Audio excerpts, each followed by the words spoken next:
Hello, everyone, and welcome to the penultimate episode before Worlds. It's Power Spike. We have one match remaining in the 2025 League of Legends esports calendar. I love saying that. Every time when we get to that final match, feels good to say that, and it's crazy to think that we've been doing this for all year long. dGon, Dom, Jamada here to break down the world of League of Legends. Not only the matches, and I saw the comments, we will be breaking down the matches, but also the news that is coming out across LoL Esports. We have formats, we have rumors, and we have confirmed changes coming on through in the world. Jamada, how you doing, man? Good. I'm enjoying, this back half of Worlds.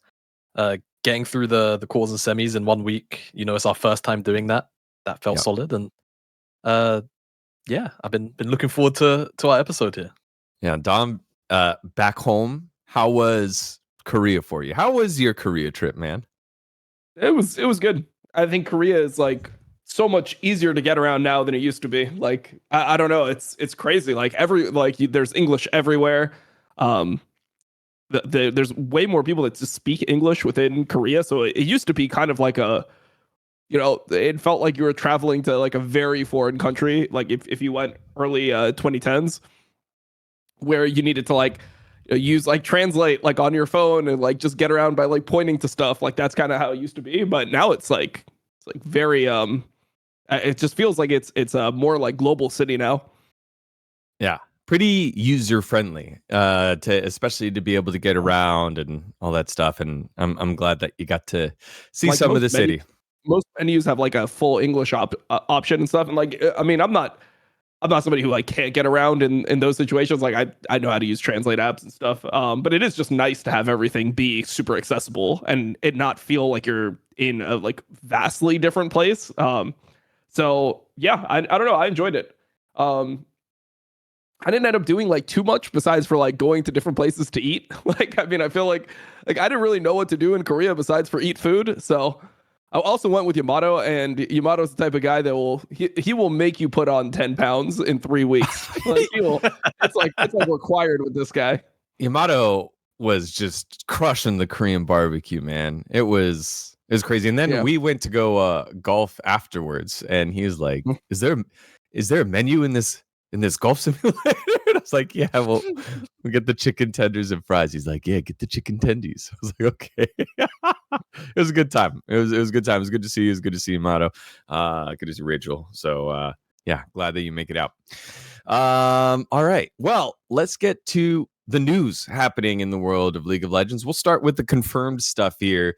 The format has come out for next year. We knew where it was going to be, but now we know the specific locations for Worlds and also some of the rule sets that'll be accompanying. So let's get into it with our first segment. It's Listen Up, powered by Mint Mobile, where we will break down what we think about next year's format.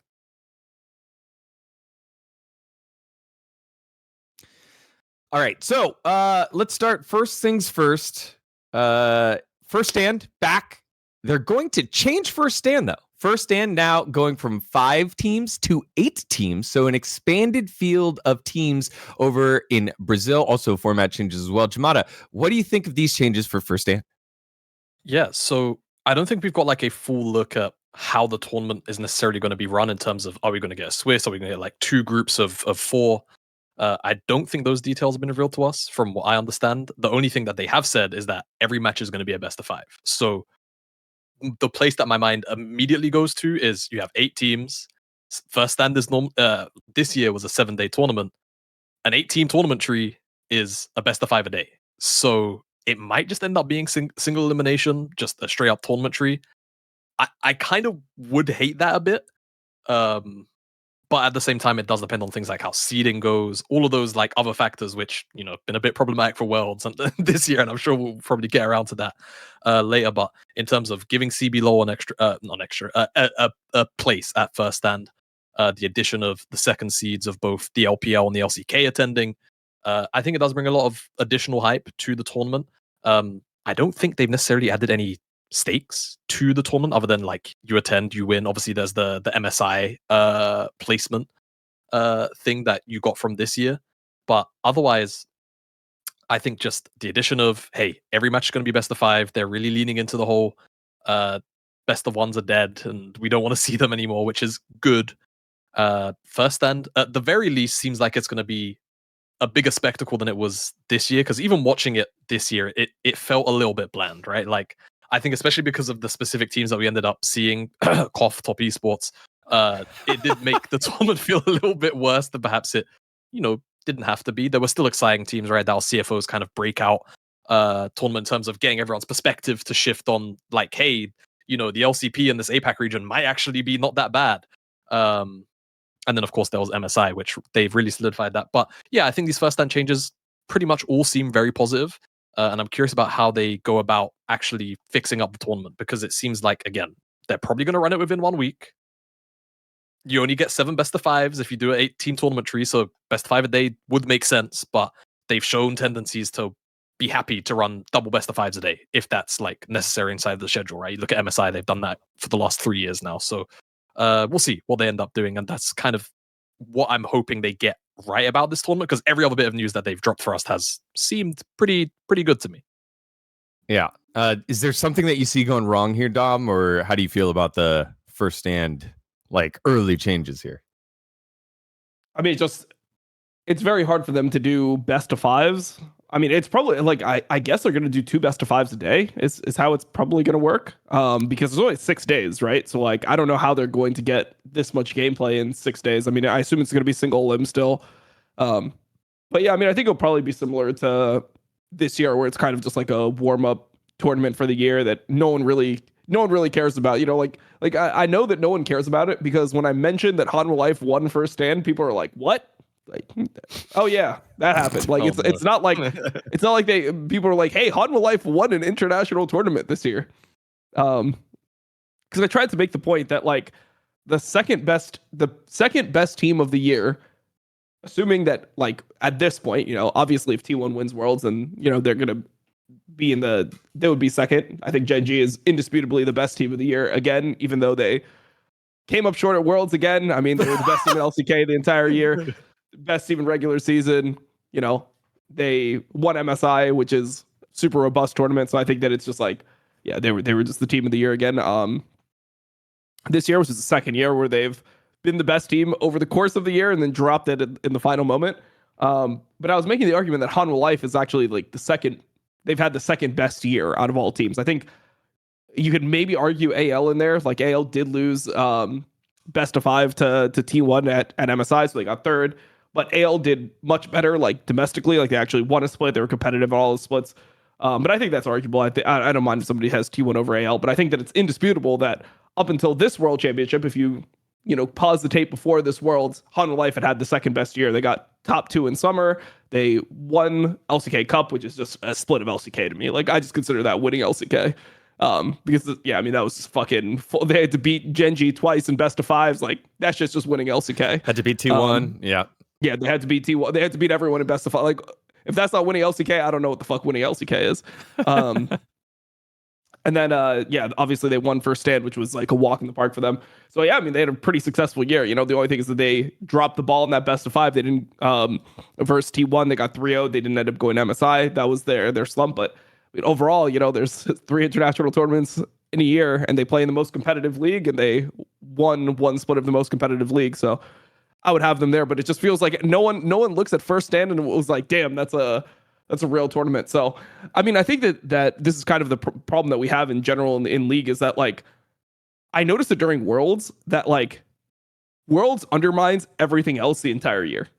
Yep. Like, it's almost useless to talk about anything but Worlds. So it's like first stand is way down. Like, people don't care about LCK splits. People don't even care about MSI. So it's like, what is first stand, bro? Like, no one gives a fuck about first stand. So it's going to be like, I mean, obviously, like, competitors care about it, but I just mean, like, the general sentiment is like, yeah, whatever, whoever wins first stand, it doesn't fucking matter. Like, it's just like some early tournaments. So I'm not sure, like, how to fix that, because I feel like this is kind of what is happening in the community right now, is that people just don't care about the actual circuit.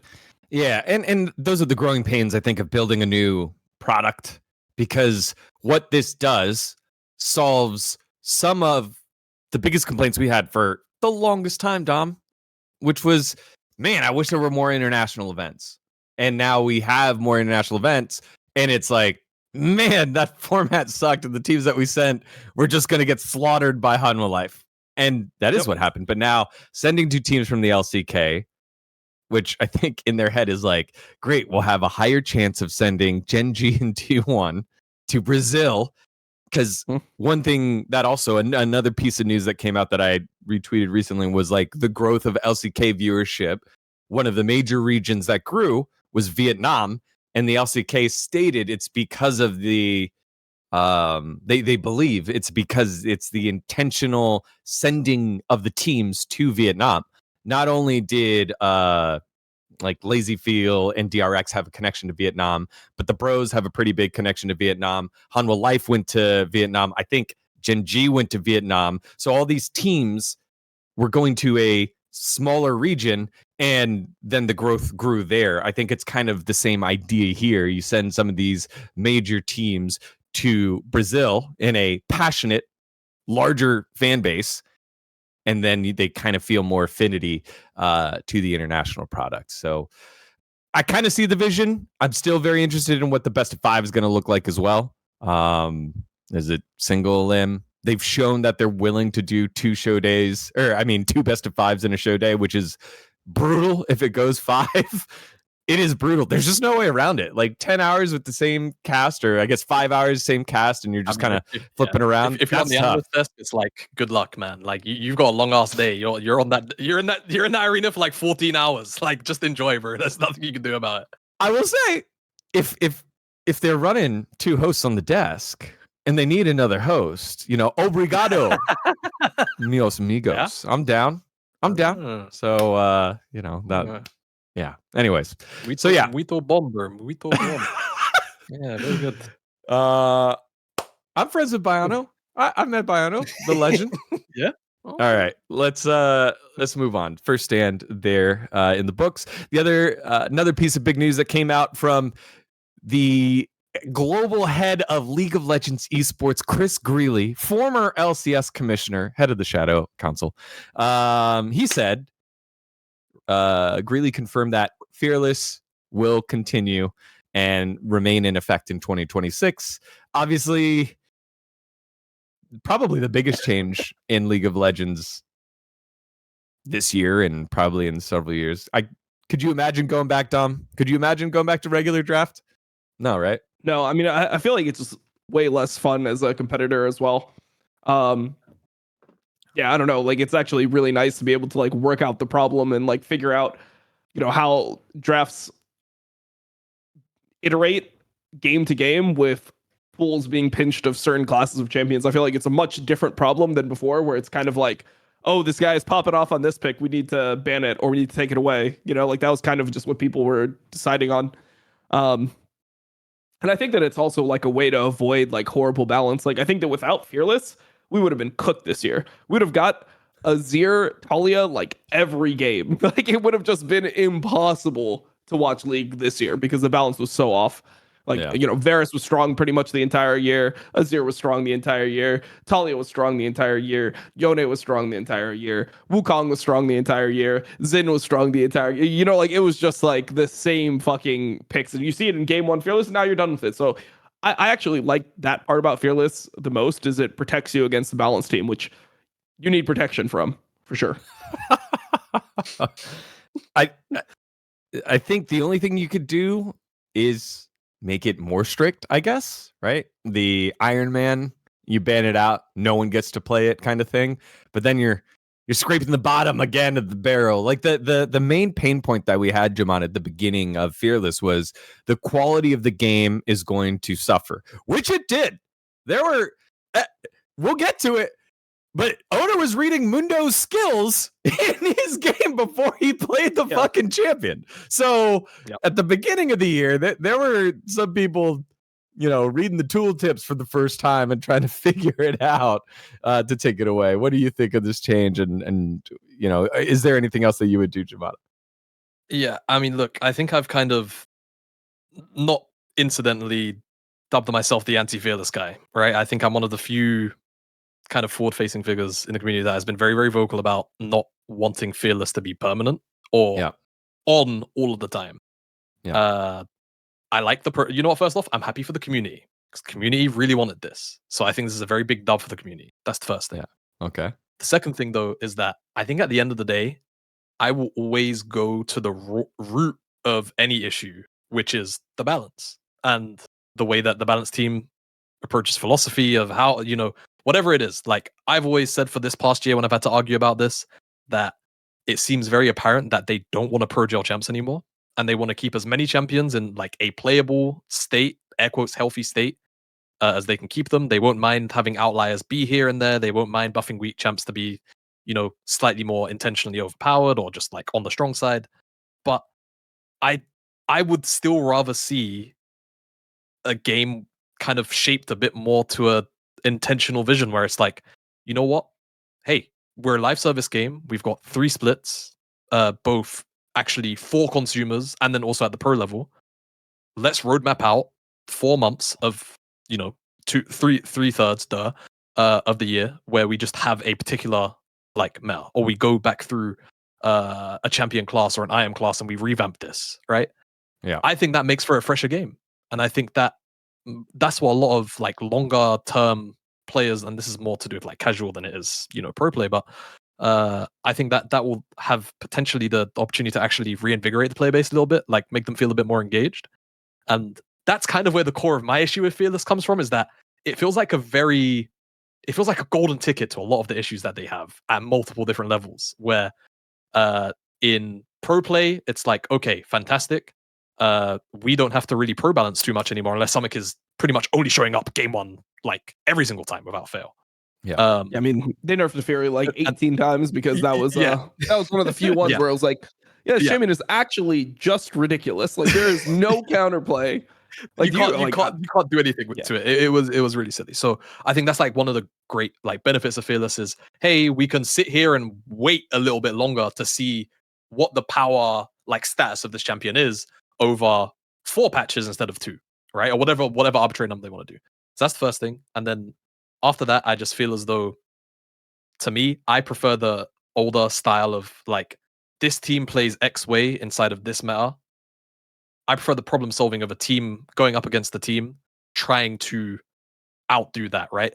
GenG were always the chess team. They're always like slow League of Legends, and they can still do that inside of Fearless. And I think that's an important thing to talk about, but it's more about the characteristics of a team that prefers to draft a particular way to amplify that play style, right? And I think that's what I personally miss out of, classic draft, I suppose is the best thing to call it now, where you can't really get that over the course of a best of 5. You can maybe get that out of 3 games, like consistently. But after that, for the time being, and sure, things can develop, I think it's just a little bit too big of an ask. And I still do feel the match quality drop off as we go into deeper into best of 5s. And I know that's not going to be an issue for a lot of casual fans. And I feel like I'm certainly in the minority of this still. But I think that sucks. And for me, I will always want to show up for pro players playing their specialized picks, whether it's meta or whether it's like not. So yeah, I think again, good for the community, and I think overall the viewership will be very thankful for Fearless being here. That's the other thing, right? Because I've seen so much sentiment around people just going, if they didn't bring it back for 2026, I think I would just stop watching after this year.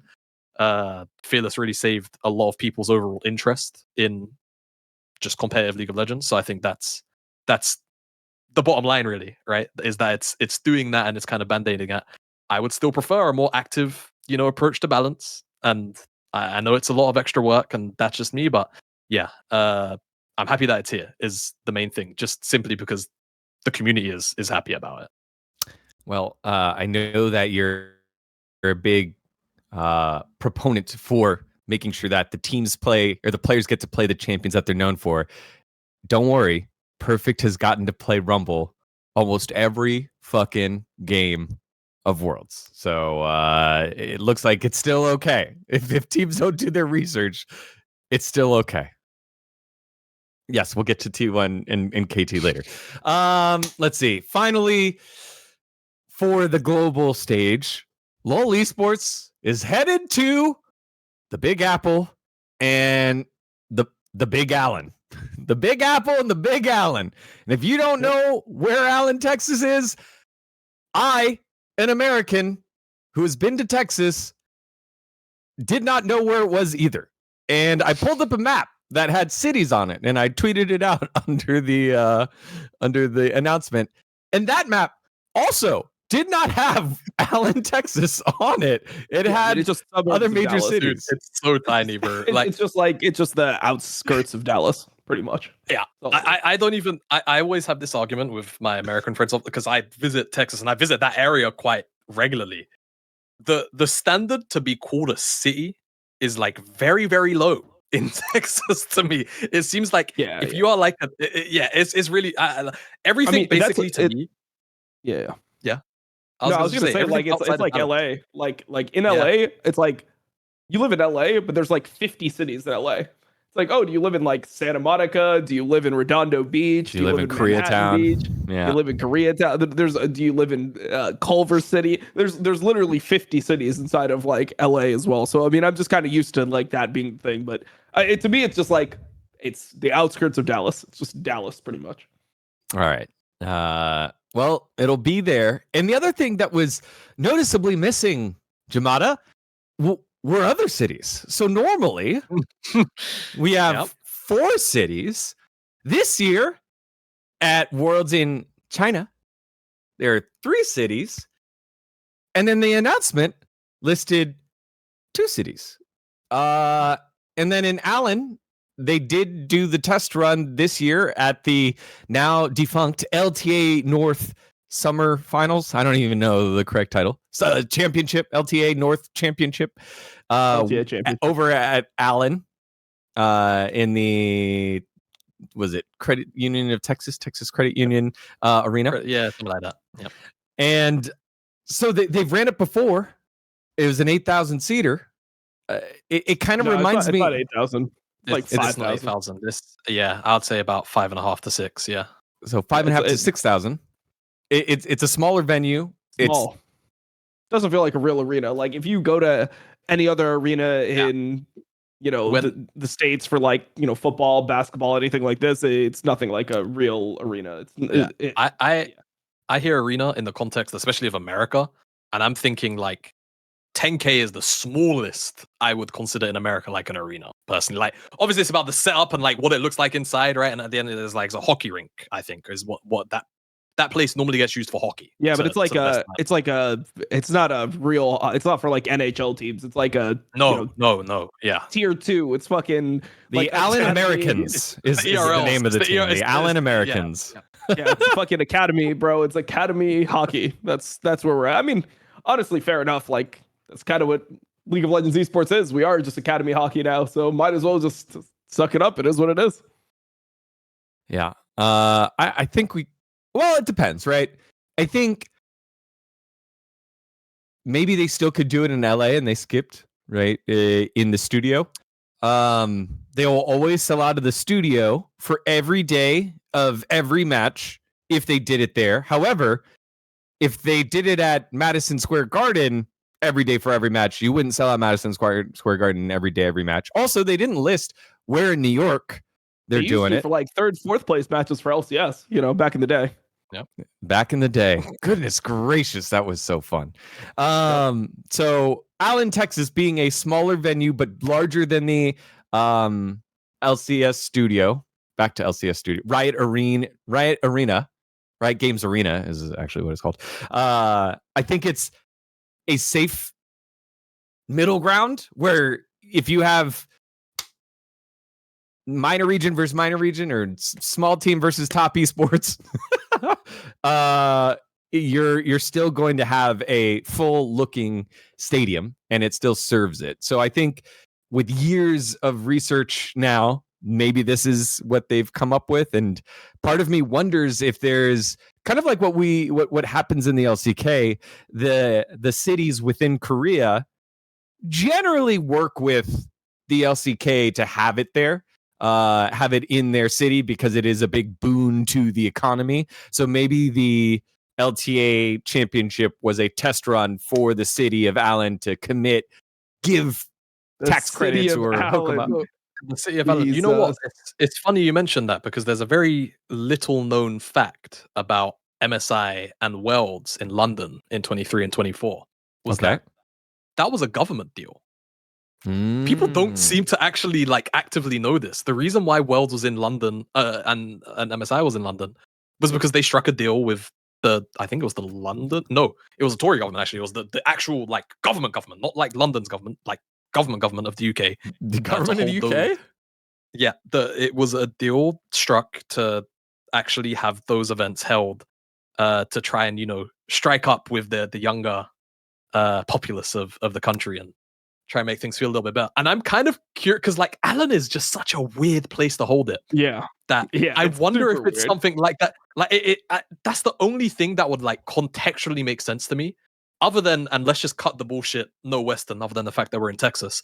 It's got to be a money thing. It's got to be a money thing. Like, I mean, of course. Like that's the only let's just that is just the real bottom line here. Even if it was just Swiss in Allen, like it's such a cheap place to hold it. But the fact that they're doing quarters and semis, like that's nuts. Like that is really, really insane to me. I mean, the fact that like hell, if you're gonna do it in Allen, at least maybe like quarters and semis, just do it somewhere in Dallas where there's a slightly bigger arena. Like there's got to be facilities for that, and you wouldn't have to move fucking far, right? But I think the fact that it's seemingly all going to be in Allen, and again, the guesstimation here is that it's going to be the same venue as the LTA place. Like, come on. It just feels reduced in size. And I think when you contextualize it further of how this year's Worlds was 3.5 weeks long, and then this year's Worlds is seemingly going to maintain the exact same format with the exact same time framing, and every part of the tournament besides Worlds Finals is going to be in the same place. That, like, come on now. Like it points to being a little bit too obvious. Like I think there's a breadcrumb trail here that kind of leads to this being a lot more about just the money logistics than like, we're trying to run the best possible event, and it's a celebration for our game and for the fans. Did they confirm that the semifinals are also in Allen? I don't remember because it's literally everything but the finals. Okay. I had the hopium take there.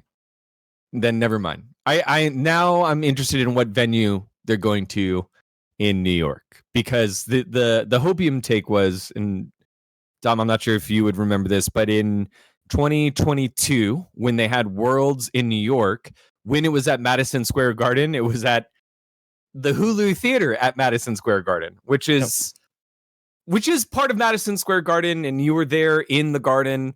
They have a ton of boxing matches there, but it wasn't like the basketball stadium / hockey stadium, the actual garden. Because then theoretically they could have the semis there and then the finals in the stadium. They could have both in the stadium.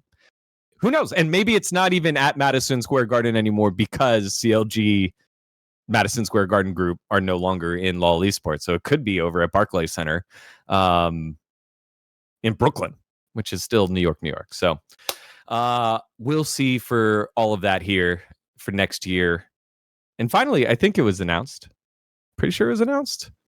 dGon is the city for MSI, and dGon is a super fun place, according to all of my LCK caster homies. They're like, holy crap, that sounds super fun. Wadid quoted saying, dGon is a great city for esports. What does that mean? I don't know. But everyone seems to be excited that our game is returning to dGon for MSI. So that'll be a lot of fun to watch out for here in Korea. It is outside of Seoul, so if you're looking to visit, it's not Seoul, so there will be less English there, but it still seems to be a good time. So, yep, there it is. Brazil for stand, dGon on over for MSI, and then Worlds in Allen, Texas, and New York. So it'll be a lot of fun.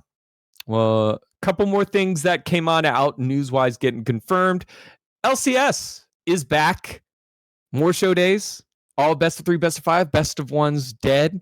And easier format to follow. It seems like the split system is coming back. And also an intentional move to follow the LEC for viewership. So, Dom, what did you make of these changes here in the LCS since you'll be back in that? Allegedly. So, I mean, I think that the fact that it's just only best of 3s, best of 5s, is like super fucking good. Like no best of 1s anymore. And then more show days, like obviously good. People want to see more people play. I think that pretty much the way that I see it is like before it was like they didn't like the idea of using the LCS closet, you know, but now people have accepted it. It's just like, yeah, just put the fucking games in the closet and let's just like it doesn't really matter. Just like have the teams play. The people that like watching LCS will still watch. You know, it's what it is, right? So yeah, I mean, I think that that's just the plan with everything there. I think that overall it's a good change. I don't understand what the point of the last year was. I still don't understand what the point of the last year was. They tried to like explain it to me too, and I just still didn't understand. I'm like, so what was the point? Like, yeah, I guess I don't know. I guess there was none. Like, I guess there just was 0 point.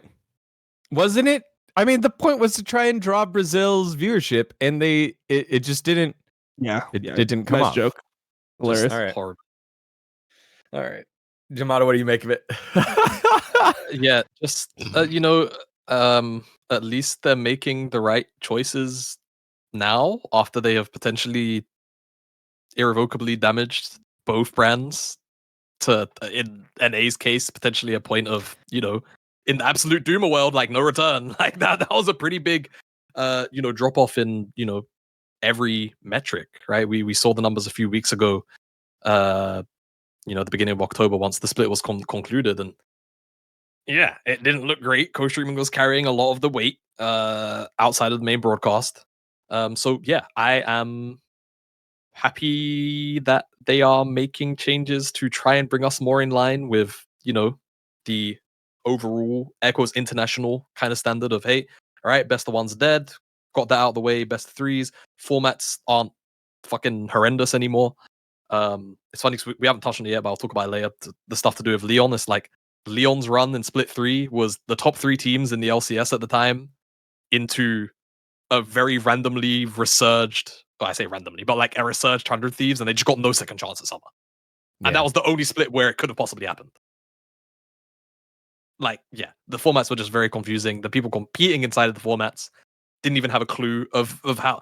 I remember watching Dom's co-stream, I think it was in Split 3, and there was a night where, or it might have been Split 2, where they like finished their games and everyone was trying to do maths like fucking Charlie from Always Sunny in Philadelphia on the board. Like, okay, if we go here, then they go there, and then like it was ridiculous. So yeah, because like, just simplicity. I still remember what it was. I still remember what it was because it was just like so insanely cancerous to like try to just even figure it out. So here's the funniest part: as people competing, the people competing didn't know what was happening. The information that the teams got from tournament organizers was wrong as to how it actually ended up working. Oh, wow. So like you were being told that it's like, okay, we need to win this match. If we win this match, we're good. But it actually was like based off game time. It's like, oh, no. We need to beat this team in a certain amount of time in order for it to actually like count and be the ones picking. So, I mean, that the format's bad when the people that are like paid to organize it, the people that are literally giving you the information, your points of contact within the competition don't know what's actually happening. Like they don't. And, as somebody that was trying to like figure it out, it's like, okay, so it pretty much went down to like the 4th level of tiebreaking, which ended up being the game time victory. And because FlyQuest and us were all 6-0, we ended up getting first seed because they ended up having like one game where they had Baron and they inted at the enemy nexus. So then they had to like respawn and then end the game. And so because they did that, we ended up getting first seed. So, I mean, it's just like, it's actually just so, I mean, if you look at the formats, like the positioning phase, I mean, the Split 2 format was 7 best of 1s. It was 7 best of 1s, but the 7 best of 1s didn't do anything. Like the 7 best of 1s, they were pointless because you still were just put into 2 groups and then you still had to fight and no one got eliminated. 3 weeks of your spring, by the way.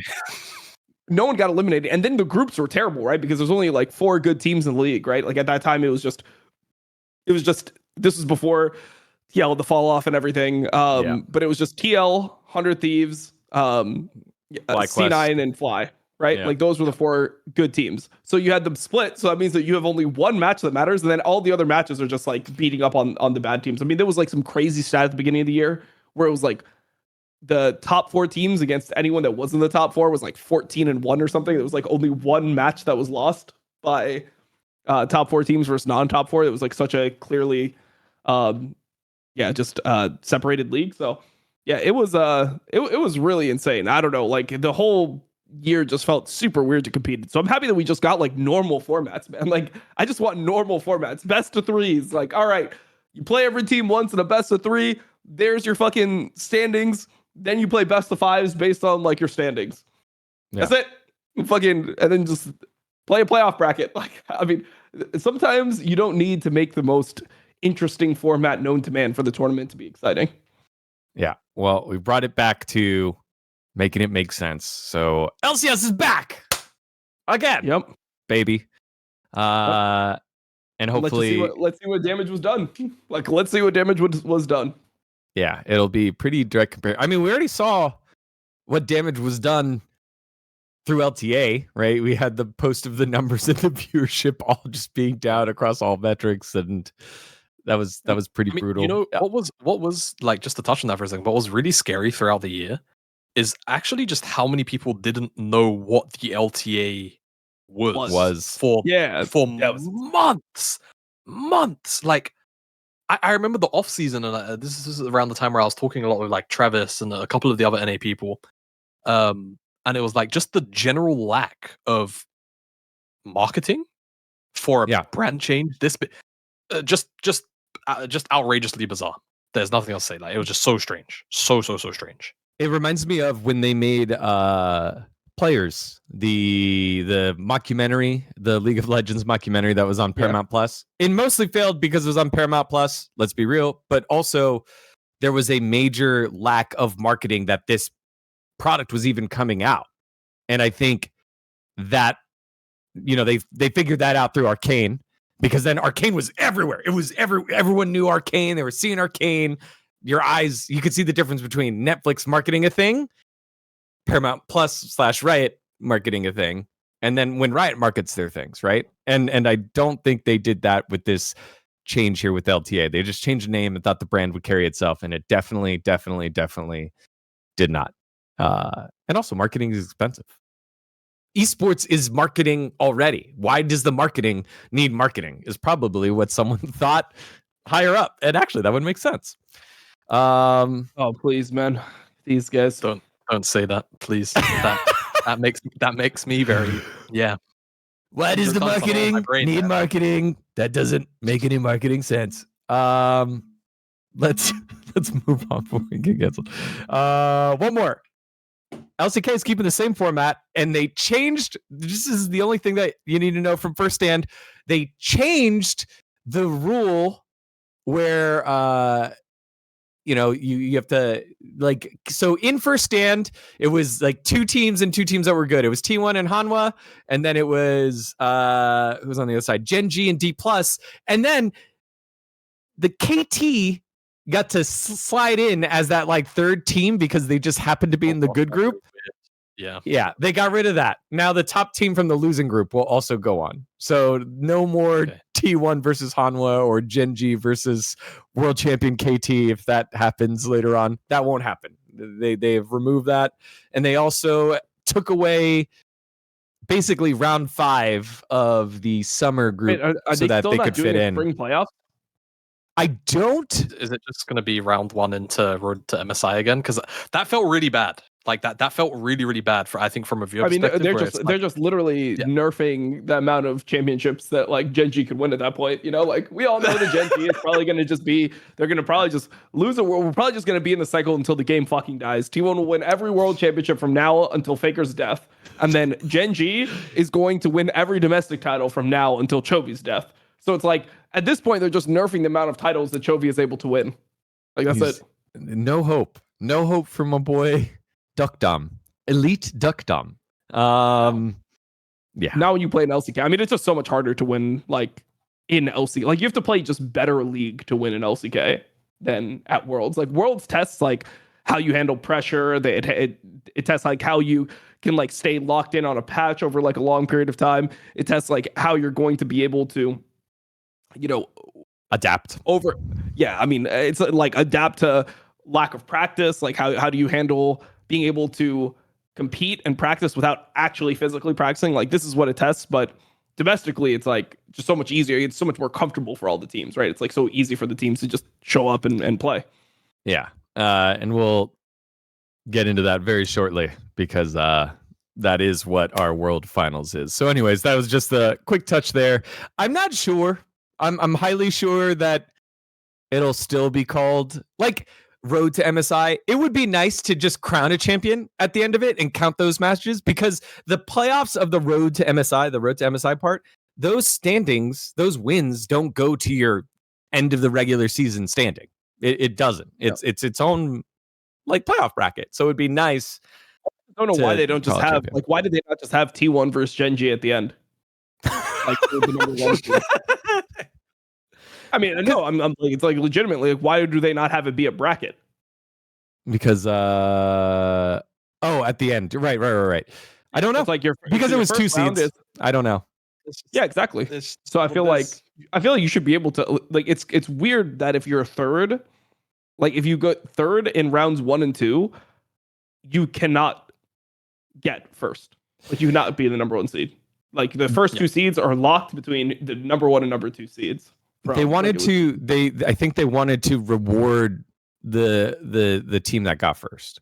They just wanted to reward the team that got first because the records carry over. Like when they asked for our feedback, for the LCK asked for our feedback, and my feedback that I gave was after. So do that, right? Have like the first split, and then once the regular season of Spring Split ends, that is those standings are where you go with Legend Group and Rise Group.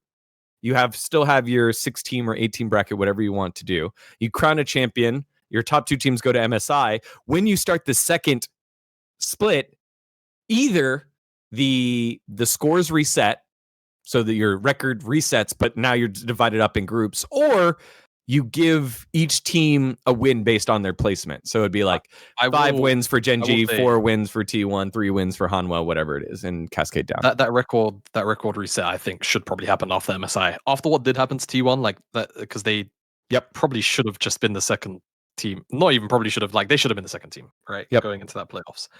I think that's a really big deal. I really think that's definitely something I hope they look into. Because that's the kind of change that you can also low-key make like a month before it even happens. And high key, it's not like that big a deal. It's just like just win at that point. Like at least that's how I personally see it.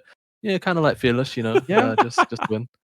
So we'll see. We'll see how they end up approaching that. I mean, that sounds great. I still don't understand why the winner, the person that does the best in LCK gets to play 1 best of 5 in 3 months going into MSI. Like that seems kind of weird to me, but sure. Yeah, also strange.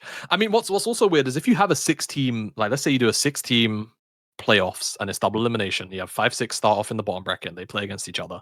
Yeah. Or they're waiting for the losers of, 1-4, 3-2. Yeah. Yeah. You only add to that tree compared to what we have now 3 extra days. You tell me you can't squeeze in 3 extra days in a schedule? I would be hard pressed to feel like you couldn't under a lot of circumstances. I know the LCK like schedule is actually quite packed. I remember defending this year. It was the fact that we had 4 franchises, or did we have 3 franchises? We had 3 KT, T1. Oh, we had 4 franchises. We had 4 franchises be able to go to the road show, right? Right. We had KT, T1.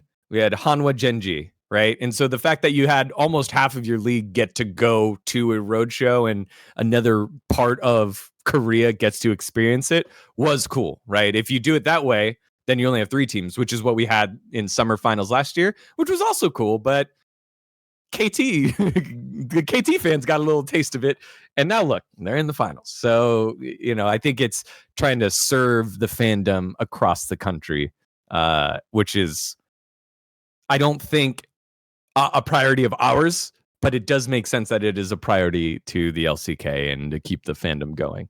A sidebar is that I think one of the reasons why the LCK has been able to have middle of the road teams, have fandoms, have Nongshim fans, have Bro fans, have DRX fans are running off the World Championship, but those fandoms are able to exist because of the amount of games that are played in the LCK.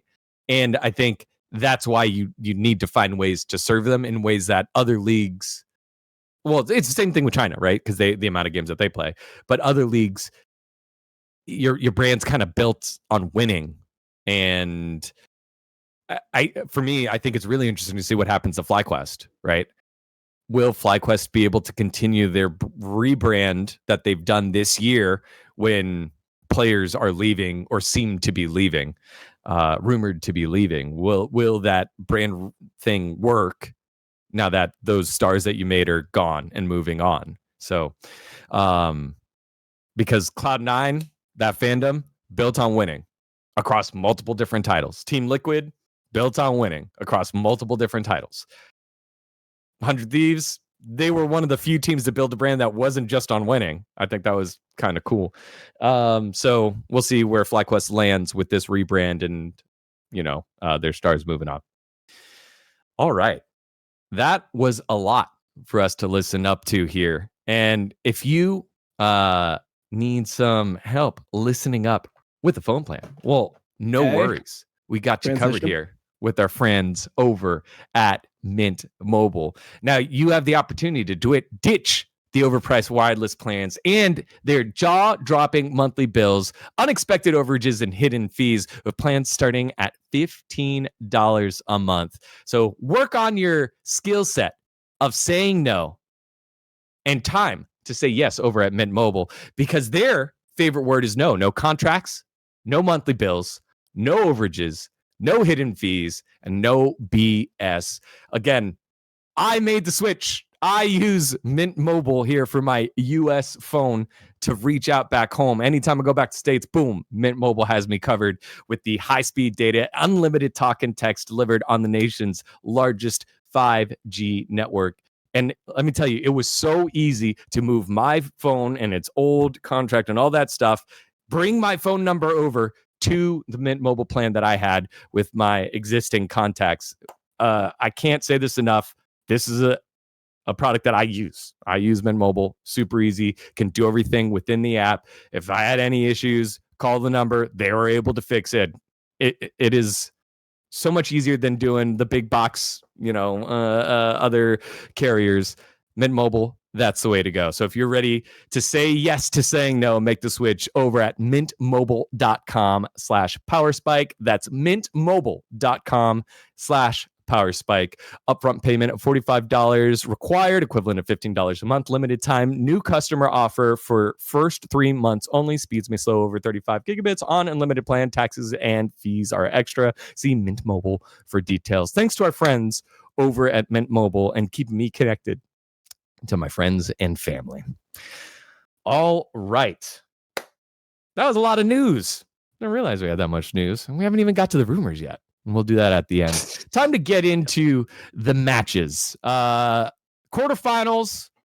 We had 4 matches, 8 teams with dreams of making the World Championship. And let's start there. I had the opportunity. Tom, I really wanted to bring you, but I realized you had to co-stream, so there was no way to ever bring you. But I had the opportunity to watch the matches over at Law Park. Oh, man. Got to watch the Hanwha GenG tearjerker. That was so tough. Like it was very unique because in the stadium, in Law Park, everything was in Korean. It was the only match where the fandoms were split. Every other match felt like it was a home game match that we're watching like at a movie theater, except it was Law Park. And so everyone's cheering. The T1AL match, that was intense. We'll get to that one. But the GenG Hanwha one was split. And you could only go inside if you were an official member of the team's fan club. Or if, they have official fan clubs. Yeah, bro, it's paid fan club. It was like Cloud9 Stratus, I think is what it used to be called. All right. Okay. So the official fan clubs, and so these fans were intense, and the analyst desk was there in the arena instead of in the studio, so you felt the fear of seeing Peanut leave. Like there was just fear that oh shit, it's Peanut's last dance. Everyone knows it. Even the GenG side knew it. When they lost, Jisun did a Korean fan only interview. I know that Lord did one and went out to the English speaking fans and she translated it, but she did one that went out and it was tears everywhere. All right, so I set the stage. Let's get to the matches themselves. Ends up being a 3-1 by the way of GenG. They started off 2-0. Hanwha Claw won back, but at the beginning, we're thinking, damn, this is the quarterfinals. This is one of the best matches all year. What jumped out to you about this series here, Dom, when you think about the GenG Hanwha match and Peanut's final dance? I mean, I thought the thing that jumped out the most was GenG's draft seemed like pretty sus. Like I thought they had a mega losing game 2 draft. That was the one where Viper was on Ziggs, and I was like, how did Hanwha Life lose this game? Like it was crazy that they lost this game because I felt like they had them like outranged, and then Zika was committing like war crimes on Azir. You know, it was just, it was terrible. And then there was like the Xinjiao thing where he just knocked them out of the game-winning play that Zika made. So it was just so like crazy to me. They ended up losing this game. But like that draft was bad, and then the game 3 draft from GenG was like, it was like what, Skarner, Cassante, fucking Victor. It's like where we just have no champions that do anything in this game. So yeah, that was pretty tough in my mind too. So that was the number one thing that jumped out to me. So I'm like, these GenG drafts, they just don't look like GenG to me. You know, they seem like strange. I don't know. Didn't really like that part. Yeah, a lot of highlight plays. That game 2, the Delight knock up with Duro hooking into the wall on the other side of the Drake pit. Yeah. It just felt like, although the drafts were a little wonky, because my girlfriend is a Hanwha Life fan, and so she's like, "How is it?" I was like, I think Hanwha's drafts are better here. They're easier to execute. And then you're like, oh shit, Zeka Peanut. That was not easy to execute. That was bad. Yeah. Duro hooking on the wall. Have you seen like a Xinjiao ult like knock people out of a 0 before? Like I swear I've probably seen it once, but it's like that was just crazy to happen because that was actually the game-winning play. Like the game was over there. Yep. Yeah. And they were waiting for that fight as well. And it was that moment where it was like, okay, cool. Let's go back to the board 1-1. And oh shit, he's still alive. Ruler gets to live and hit one more round of spells. And it was just a bummer. Jamada, what did you make of the series? I mean, I just kind of, I watched it very heavily from the HLE perspective because I think I, like many Korean fans, as much as like, okay, GenG finally get a world's title, like, you know, the whole story, like finally they beat their demons as an org, Chovy specifically, right? One lost nut, man. So I was really heavily watching it from the HLE perspective, and I feel like obviously whenever you get eliminated from a tournament, you're going to be kicking yourselves about the things you could have been doing better all the time. That's just the nature of being a comparer and then losing. But that felt like a GenG on the day that you could beat, man. That like GenG just did like. They did not, obviously they didn't show up in semis either, but I mean, we'll get to that. It felt as though really, you know, besides pretty much Ruler, Duo throw out a lot of it, and then also Keen, right? I think those are the 3 that were just kind of doing a lot of the heavy lifting for GenG in this matchup. This was a very vulnerable via draft and via gameplay. GenG who are committing to plays that it feels like you wouldn't normally see them commit to. It was a GenG who, like, we kind of got the semi-bad Canyon, like, in terms of, like, he was making his mix of, like, troll plays throughout the series. The one that sticks out in my mind, which, like, I can't remember if they ended up actually losing off that fight. It was that game 3, where, like, he's on Skarner and he, like, rides the Herald into top tower, and it's like, no one else is next to him.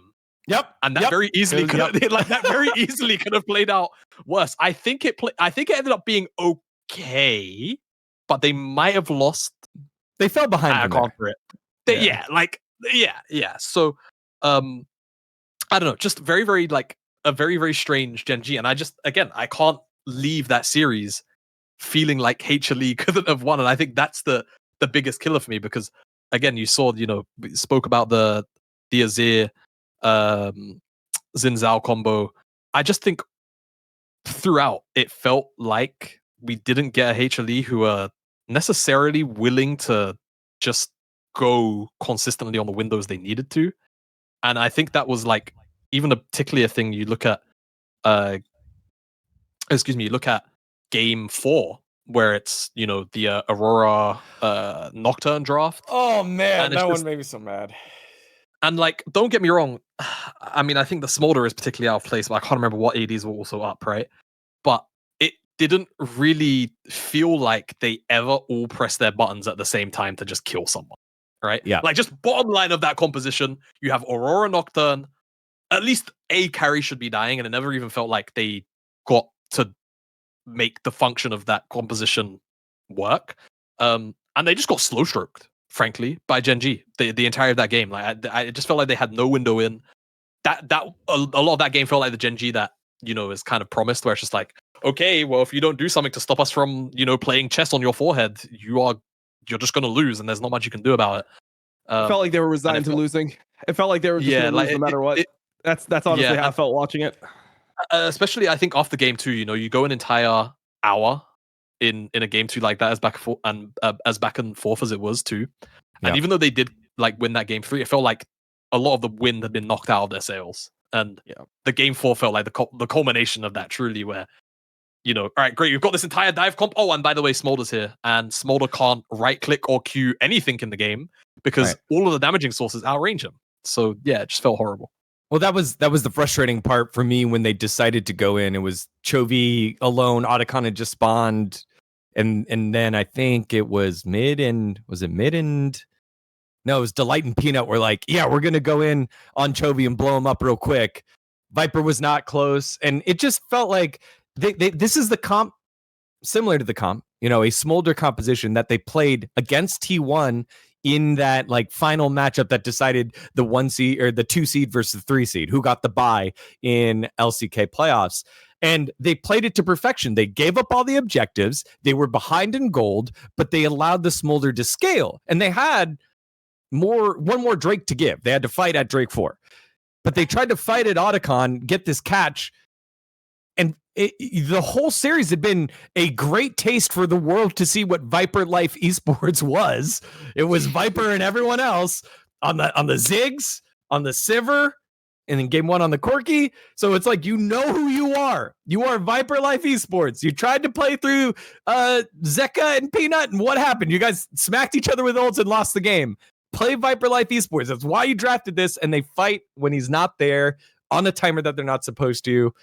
That was disappointing. I as soon as that engaged, as soon as the camera started panning to the top side, you saw the two like creep it up. I was like, no, please don't do this, Peanut. And they went in, they don't blow him up. That's the end of the game. That's the end of the year. That's the end of the career. End of the career, yeah. It was just so sad. It was just so sad because you could just see the train wreck coming, and no one on the team had the ability to pull it in. No one had the ability to say, not yet, let's wait, like set up and we can poke and try to find something against GenG. But instead they did their all in. As Jamada said, no one was able to push all their buttons together, and that's the end of the career. LCK did do this brutal thing though, like, so they do the interview with Peanut. It's all like sad and stuff, and then there's like a section, like a whole section in Law Park of Peanut fans. They're just crying, and so they cut back from the interview, and the camera does the zoom in on the crying girls, and then just everyone covers their faces. I was like, that's messed up, man. But also that did encapsulate what that felt like. It was an end to a disciplined career in terms of the work ethic for Peanut. That is what he continually touted. And final thoughts here on Hanwha Life Esports is 2025. Either one of you.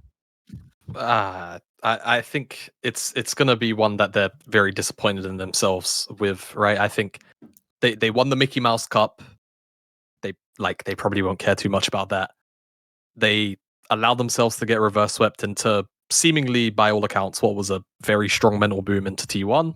Miss out on MSI. Obviously, this Worlds, like, it sucks. Draw GenG in quarters. But I think the fact that, you know, they'd proven they can go back and forth with GenG throughout this year, and then not only did they just kind of not show up on a day where GenG looked pretty fallible, I think the game 4 just kind of going out on that whimper just felt really bad. It's like they had the opportunity, you know, they'd landed that like one jab, sends GenG a little bit soft, shaky knees. You don't get the haymaker in and they recover, and then that's it, right? Like the fight's just over. And that was really what that game 4 kind of felt like by the time you wrapped around to it. So I think it's weird because they were probably, you know, second/third. Again, there was the whole debate on Twitter about, you know, the strongest teams throughout the year, etc., etc.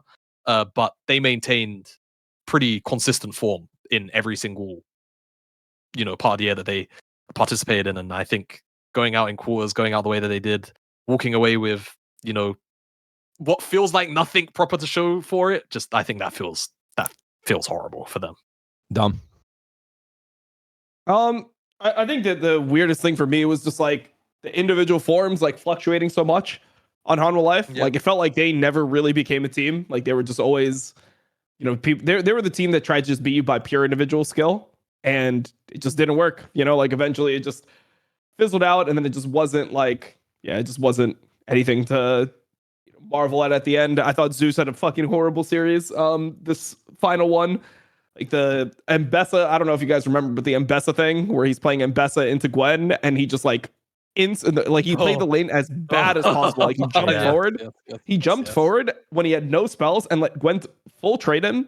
And then he flashed forward when Gwen has a faster auto attack animation and dies. And it was like, bro, what Zeus am I watching? Because Zeus was always like very clutch. You know, he was one of the, I mean, yeah. I guess I shouldn't say always, because like in 2022, he was really not clutch, but he became the most clutch and consistent player on T1 outside of maybe like Guma at points. And yeah, just I don't know where all that went, but it did not go somewhere good because he just was griefing this entire series. It was just hard to watch. Yeah. I just checked the Leaguepedia, which is a little sad. You know, you can hover over a team name and see like the players, and they've already removed Peanut. They've updated it. October 28th. Peanut retires. I was looking to see what the contract says, and I was 95% sure they were all on 1 years. So theoretically, all 4 players left could just leave Hanwha Life Esports. I don't know why they would do that. Sorry. If they want money, I don't know why they would do that. I'm the Hanwha that is one of the richest companies in Korea. It is like somebody might just straight up get replaced. Who knows? Like maybe Delight gets replaced for Duro, right? If Duro is supposed to be, I mean, the rumor right now is he's leaving GenG for more money. And it's like if Duro's on the market, I think Duro had a much better year than Delight. Obviously, that was his first year on GenG, so who knows if he's actually better. But maybe right now people perceive Duro to be better than Delight. That could be a move. You know, it could also be the type of thing where like they want more stability, like they don't want somebody like Zeus on the roster. Like I don't know. I think Hanwha Life might actually try to build a real team as opposed to what it is right now. I mean, who knows? Like what's the deal with BDD's contract? When is BDD signed till? He re-signed for years last year. Like last year, it was a big deal at the end of the year. They re-signed him and made him, you know, the centerpiece of KT. When it was around the time where he made the announcement that he doesn't have to go to military, he got an exemption. Why did he get an exemption? I don't remember. I don't fully remember. I think there was a certain thing where like if they don't call you after a certain amount of time, then you don't go. I think that's what it was for BDD. Or maybe it was a health exemption. BDD doesn't have to go to Terry. He's got real bad asthma. Can't keep up with the fitness regime. Okay. All right. Based. The exemption is due based off of a specific set of circumstances. Can Peanut do that shit too? Can't he just like be like, oh yeah? It's because yeah, I'm exempt as well. Give me one more chance. One last nut. He dropped out of high school. He was born before 2004, so his case followed the 1998 to 2003 conscription guidelines. And under those specific rules, individuals in his situations that were assigned to supplementary service, such as community service, if they were not called up for service 3 consecutive years, would receive full exemption. So I think it was the fact that he was older, he dropped out of high school, and he didn't get picked 3 years in a row. I think Peanut is, although older, is younger, or he got picked.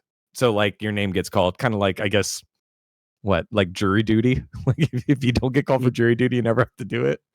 But you know what I thought about? That was so funny to me. It's like, you know, like we've recently been having like a lot of like T1 fans like flaming the fuck out of Chovy on social media. I don't know if you guys saw, like, do you guys follow this? Did you guys see the like a little, but not like a lot. You know, I've seen some of the discourse. Yeah, it's like the whole like Chovy should retire crowd, and like a lot of the people that are like Faker fans, like obviously if you're a Faker fan, you don't want to see Chovy succeed because you want Faker to succeed instead. But the irony of the situation is that if Chovy didn't completely smurf, like he's the one that actually played in Asian games, right? Like he's the one that got Faker the exemption to military service. So it's like Faker might actually have had to do military service if it wasn't for Chovy winning at Asian games, because Faker didn't play the games. Like he played one game or something at the beginning of the tournament versus like, I don't know, like Mongolia or like some like random like country, you know? Like literally, like this is what happened. Like it was, I mean, I'm being serious. This is literally what happened. I mean, it was like, it might have been like Pakistan or something. But I'm like, going to look. I'm looking. Asian Games 2022, I think is what it was, even though it was played in 2023. Telling me we had my cousins playing versus Chovy and Faker and all of these men. Are you Mongolian? No. I'm sure. No. What? Do I look Mongolian, bro? Like, come on. I don't know, bro. You said you were half. Didn't you? Yeah, that confused me too, man. That confused me too. I was like, Dom listed a lot of Asian countries, like, so I didn't know. He said Pakistan. I was like, well, shit. If Pakistan are in it, India are probably in it, and then if India are probably in it, then like Sri Lanka might be in it. So like, all right. It was all these countries are in it. It was Chinese Taipei, Hong Kong, Japan, Kazakhstan, South Korea, Palestine, Maldives, Macau, Thailand, UAE, and Vietnam. It was probably either against Kazakhstan or Hong Kong. That was the group stage for South Korea. Let me see if they have the list of matches. All right, match history. Golly, can you imagine? You just sign up and you just get destroyed by Faker. No, Chovy played against Chinese Taipei. It was like the first match. It was against Kazakhstan. He played against Kazakhstan. Yeah, bro. Faker played against Kazakhstan, and then Chovy played the rest of the matches and got Faker the military exemption. Let's see, Jung. And people are and T1 fans have the audacity to flame Chovy. What the fuck's wrong with him, man? Jung. Yeah. Chovy played the rest of the tournament. Yep. All right. I didn't realize that, actually. You know, like over in a lot of PC cafes here, they have like sponsored mouse pads. It was like Team Korea sponsored mouse pads, and it has like all the guys in the jerseys, and it kind of looks like Damwon jerseys because they're sponsored by Kia. And so that was all I needed. I never dove in like that. We'll see who I'm interested in who they end up picking for next year. Who would you pick for next year's Korea team? Viper. Knowing that exemption is on the line, but only if you win. It's not if you medal like in the Olympics. It's only if you win. Viper. Yeah. I agree, but I would go Zika over Showmaker. And you get 2 subs, or is it 1 sub? Might only be 1. Wait, Cuz is getting up there, bro. Does Cuz need some exemption, bro? We got to put Cuz in there. Who else? No, owner. Yeah, Canyon's not exempt, right? Isn't Canyon not exempt? Let him go. He's got to serve. No, it's time to serve, Canyon. Yeah, like, bro, Canyon's got to serve. Get up in there. Yeah, go ahead, man. Like, because you've got because Kanavi was the one that played, right? Kanavi was the one that played. Kanavi and Ruler played from JDG. Yeah. So I think you go, and let's say you get 2 subs. So I think it's Keen, owner, sub, Cuz if he's second sub. You know what? Listen. Ona's young enough. Yeah. Ona, like he's got like 2 or 3 years before he's got to start worrying about all of that, man. Go to like the next just one. They played Zeus. They played Zeus last time though. So it showed that age didn't matter. I mean, they just came off the Worlds win, innit? Oh yeah, Keen is getting up. Wait, is Keen doomed? Yeah, Keen has to go. Keen is the one that has to play. Yeah. We got to make front of the line. Yep. All right, so we're just doing old dudes then? The whole problem is that you also need to fucking win. Like, you also need to win the Asian games. You can't just go. They'd win. I don't know. I mean, the Chinese team like won in 2018. That was the problem. Yeah, 7 years ago, mate. Yeah, don't worry about them now. They're past their prime. Yeah. They didn't even have their real team playing in this one. Like, I don't know. I feel like the top Chinese team could beat like Korean ragtag team. All right, now let's look. Guess who was on the Korea team in 2018? Better be Faker, right? Faker was there. Yes. Faker. Okay, so Faker 2018. Actually, bro, both these teams are pretty stacked. Is it like Smeb? No. Actually, Smeb didn't play. So it's only one substitute? Khan. No, bro. It's one substitute, and the substitute was a jungler. Okay, so top was Keen. It was fucking Keen. He had his chance. Oh. Yeah. Yeah. So it was Keen, World Championship coach score. Yeah. Now retired because he could have made it, but he fucked it up. Peanut. Faker.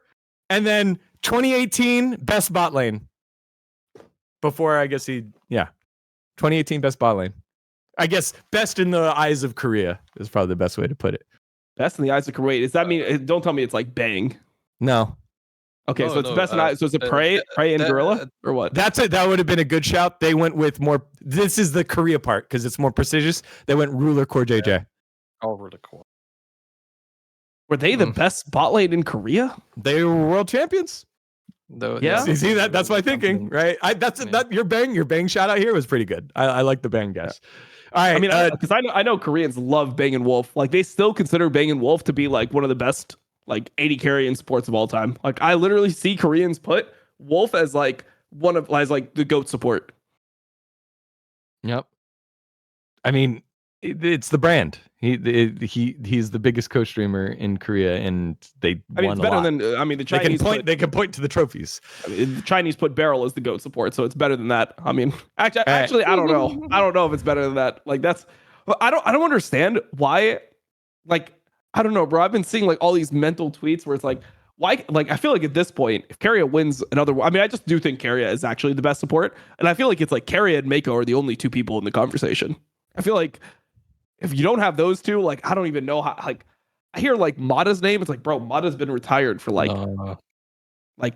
almost half a decade or something. Like, he's been retired for so long. Like, I think Mada's certified like 3rd place, but you know. I agree with you. I don't think it can be anyone but those two at this point. Mako was on the China team. It was Let Me, MLXG, Mako Uzi, GA, Mako Uzi, and Ming. Wow. Ming was their substitute. So Ming had the opportunity there. Not that they have mandatory service. So anyways, that was fun. Mandatory service is some bullshit. I'm dodging the draft. Fuck it. Like, I'm not. Actually, I'm too old at this point. Like, I'm too old. Oh no, you ain't. No, you ain't. I don't think we are, dude. Wait, really? No, you ain't. No, you ain't. Max age. I think they draft you up to like 39, bro. Like, in like conscription, like in war, like actual war. Like, they'll drop. Like, U.S. like conscription max age. I haven't maxed out yet. I think it's 39. It's 35. However, active duty, okay. Maximum age for U.S. conscription draft is not set, but for draft registration, it's 25. Okay.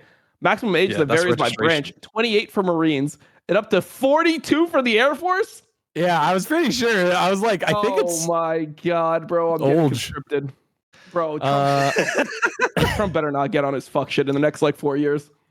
We'll see you in Venezuela, buddy.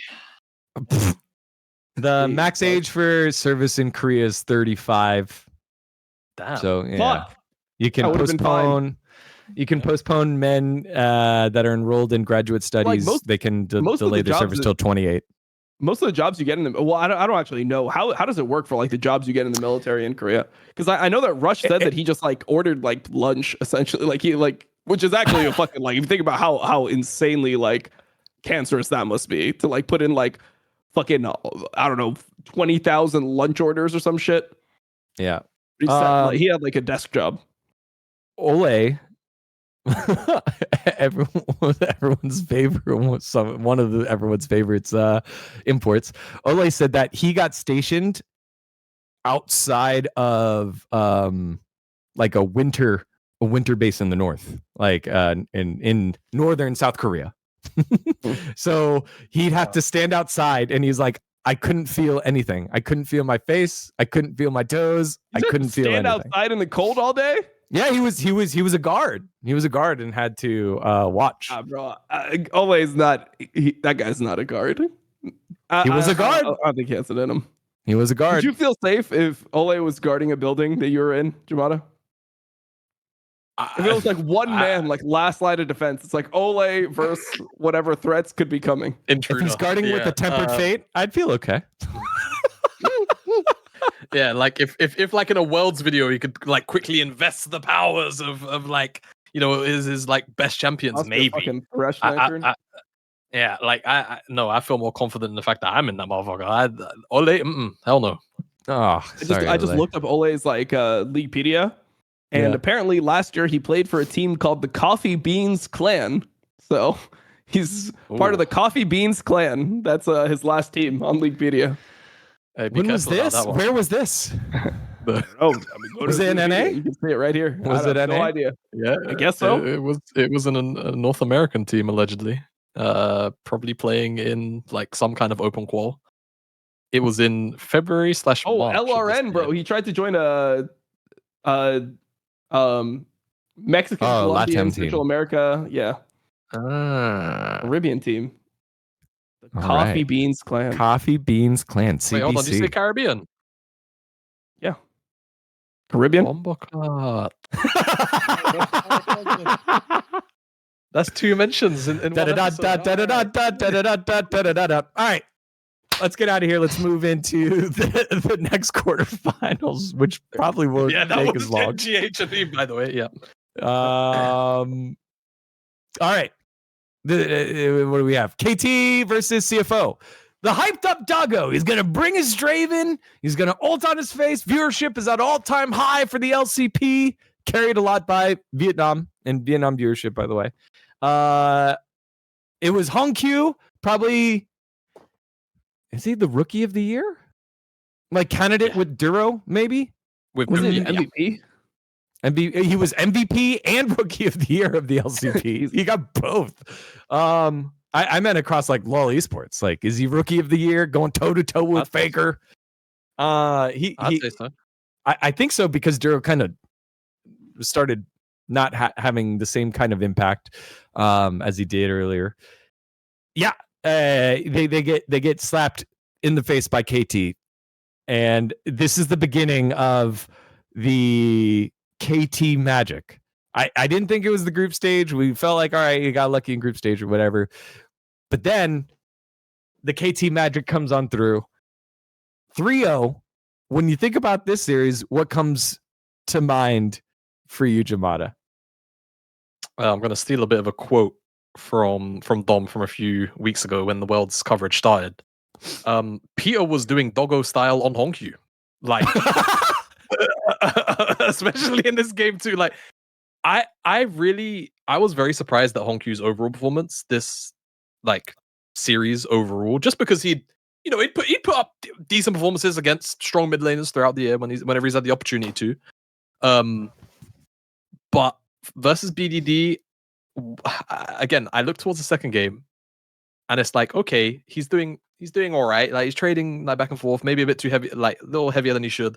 And then I've never seen a player like mentally, like very clearly just implode at the presence of other people, except for the person who he should probably be like lane assigned against. Because Peter like showed up, I think it was at level 2, forced him to flash, and then he walked back and then healed to get the movement speed, missed the next hook on Honkyu anyway, after missing the first one on the initial gank, and then just dies to a flash Q, like just dry flash W from BDD's Orianna.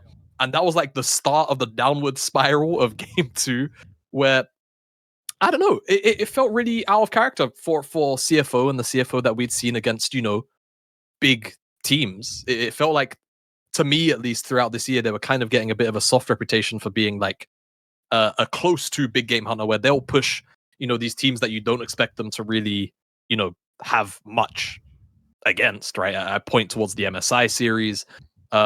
Obviously, they beat T1 in Swiss stage in that best of 1, yes. They gave AL a little bit of trouble beginning of the series in the qualification there too. So I was really I had a little bit of hope for CFO. Like, I looked at this draw and I thought, okay, like, pending that this KT run was potentially just a bit of a one-off, like Secret Whales, MKOI, what's the third team again? Top Esports, that's the one. They basically got a free ride in. So maybe that's right. And yeah, they just completely shit the bed. And credit to KT, as we now obviously know in retrospect. The team's on. And the team's on very heavy. And I think, to look at it from the other perspective, Peter was a big driving factor of that. One, because he seemingly solo-tilted Honkyu into making him make several game-losing mistakes, and game state, like, just ruiners for CFO. But just his performance and the development from him, I think, throughout the year, and his kind of willingness, because obviously we spoke about this team as effectively being BDD and 4 wards, and then it was BDD and 3.5 wards when Cuz decides to show up. Then it was BDD and Cuz and friends. And I feel like Peter and DuckDom, ever since like summer playoffs, have really come into their own. And I think for Peter especially, he's just been a very big driving factor because of the way that the game gets played right now, where you have to be a playmaker as a support 90% of the time. And he's putting his body on the line pretty constantly. Like, I think even in the last game, he had pretty much half of the team's deaths, but like every death was a good death. Like, he was setting up for the fight to go on to just be a complete like run over for KT. So yeah, I kind of just look at that as, at least before we got to semis and we saw what unfolded in the GenG series, I felt as though it did come off as a bit of an underperformance from CFO in terms of what they had provided for us throughout the year internationally. But like KT, we've seen good days like this out of KT. So it was like, okay, a 3-0, a little bit dry, wasn't expecting a straight 3-0 like this, but cool, I could accept it. It was, again, just more the surprise of, I think, Honkyu just kind of being very absent, or perhaps too present, like to the point of absence, which was the thing that stood out to me the most.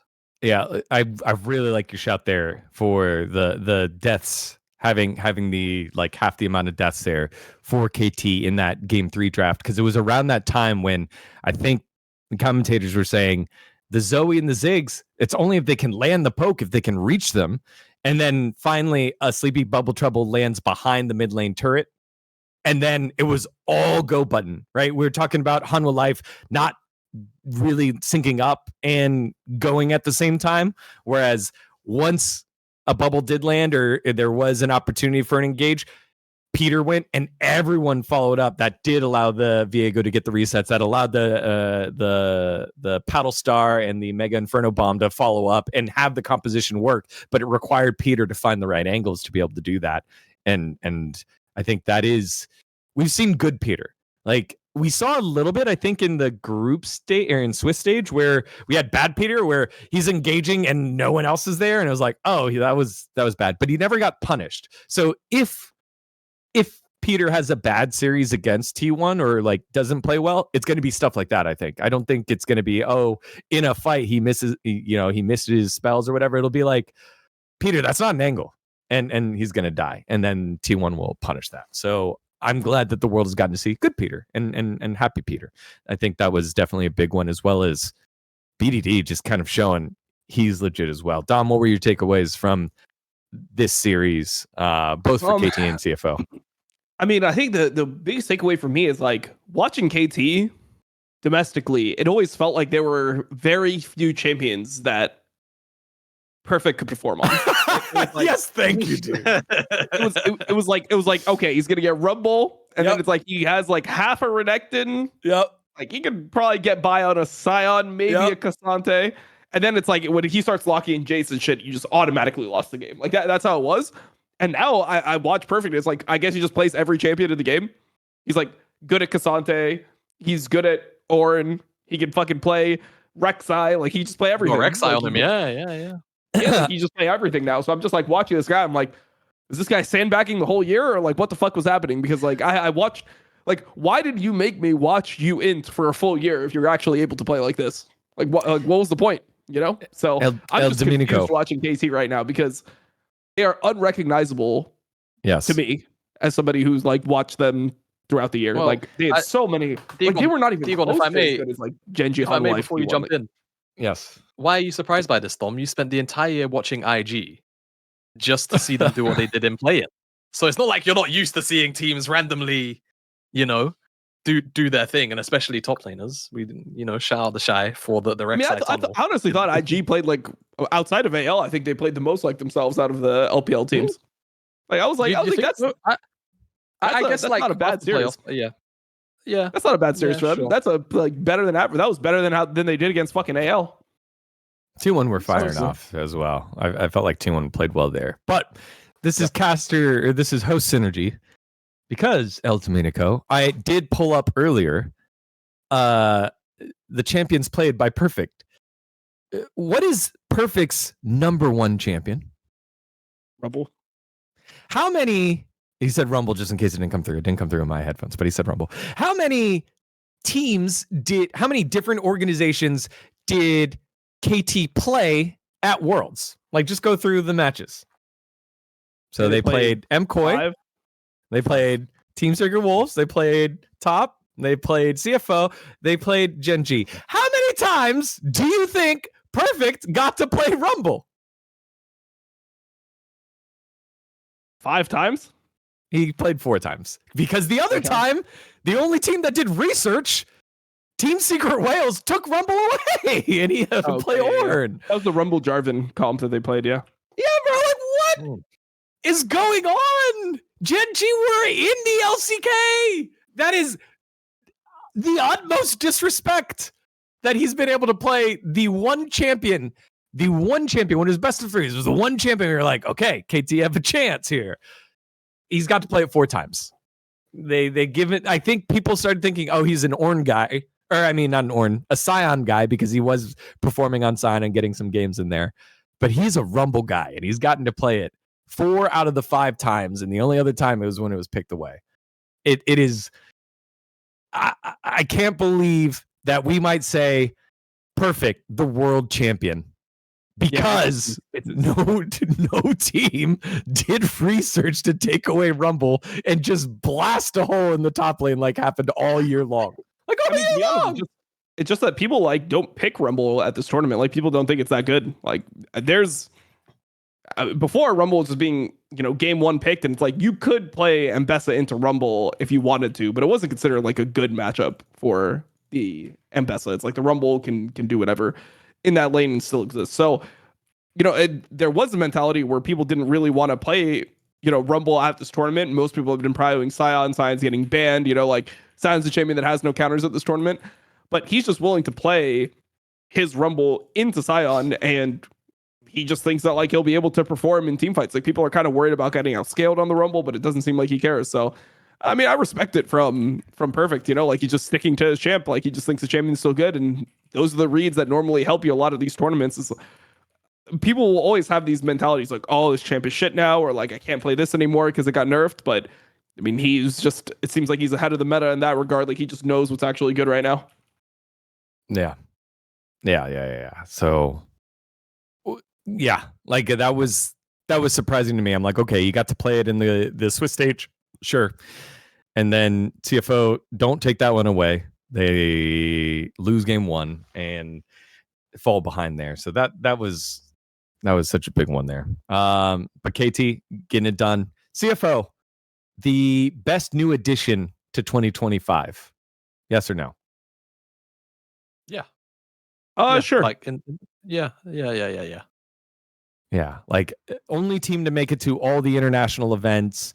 Now a clear favorite in the LCP for years to come, especially with the age of that team and how it was put together. I was surprised that Rest got to play in the tournament. It felt like Driver was clearly the best player, but Rest got some games in there. Coach Chowie making it work. So CFO, great to see another team join the elite, and kind of now carry the flag for the region as Maple and the rest of the PSG Talon roster will eventually start fading out, and also force GAM Esports to figure out what they're going to do when Levi also starts phasing out as well. But yeah, probably not exactly what those fans wanted, and just trying to give a different lens than what Hanwha had, I think, in terms of the year.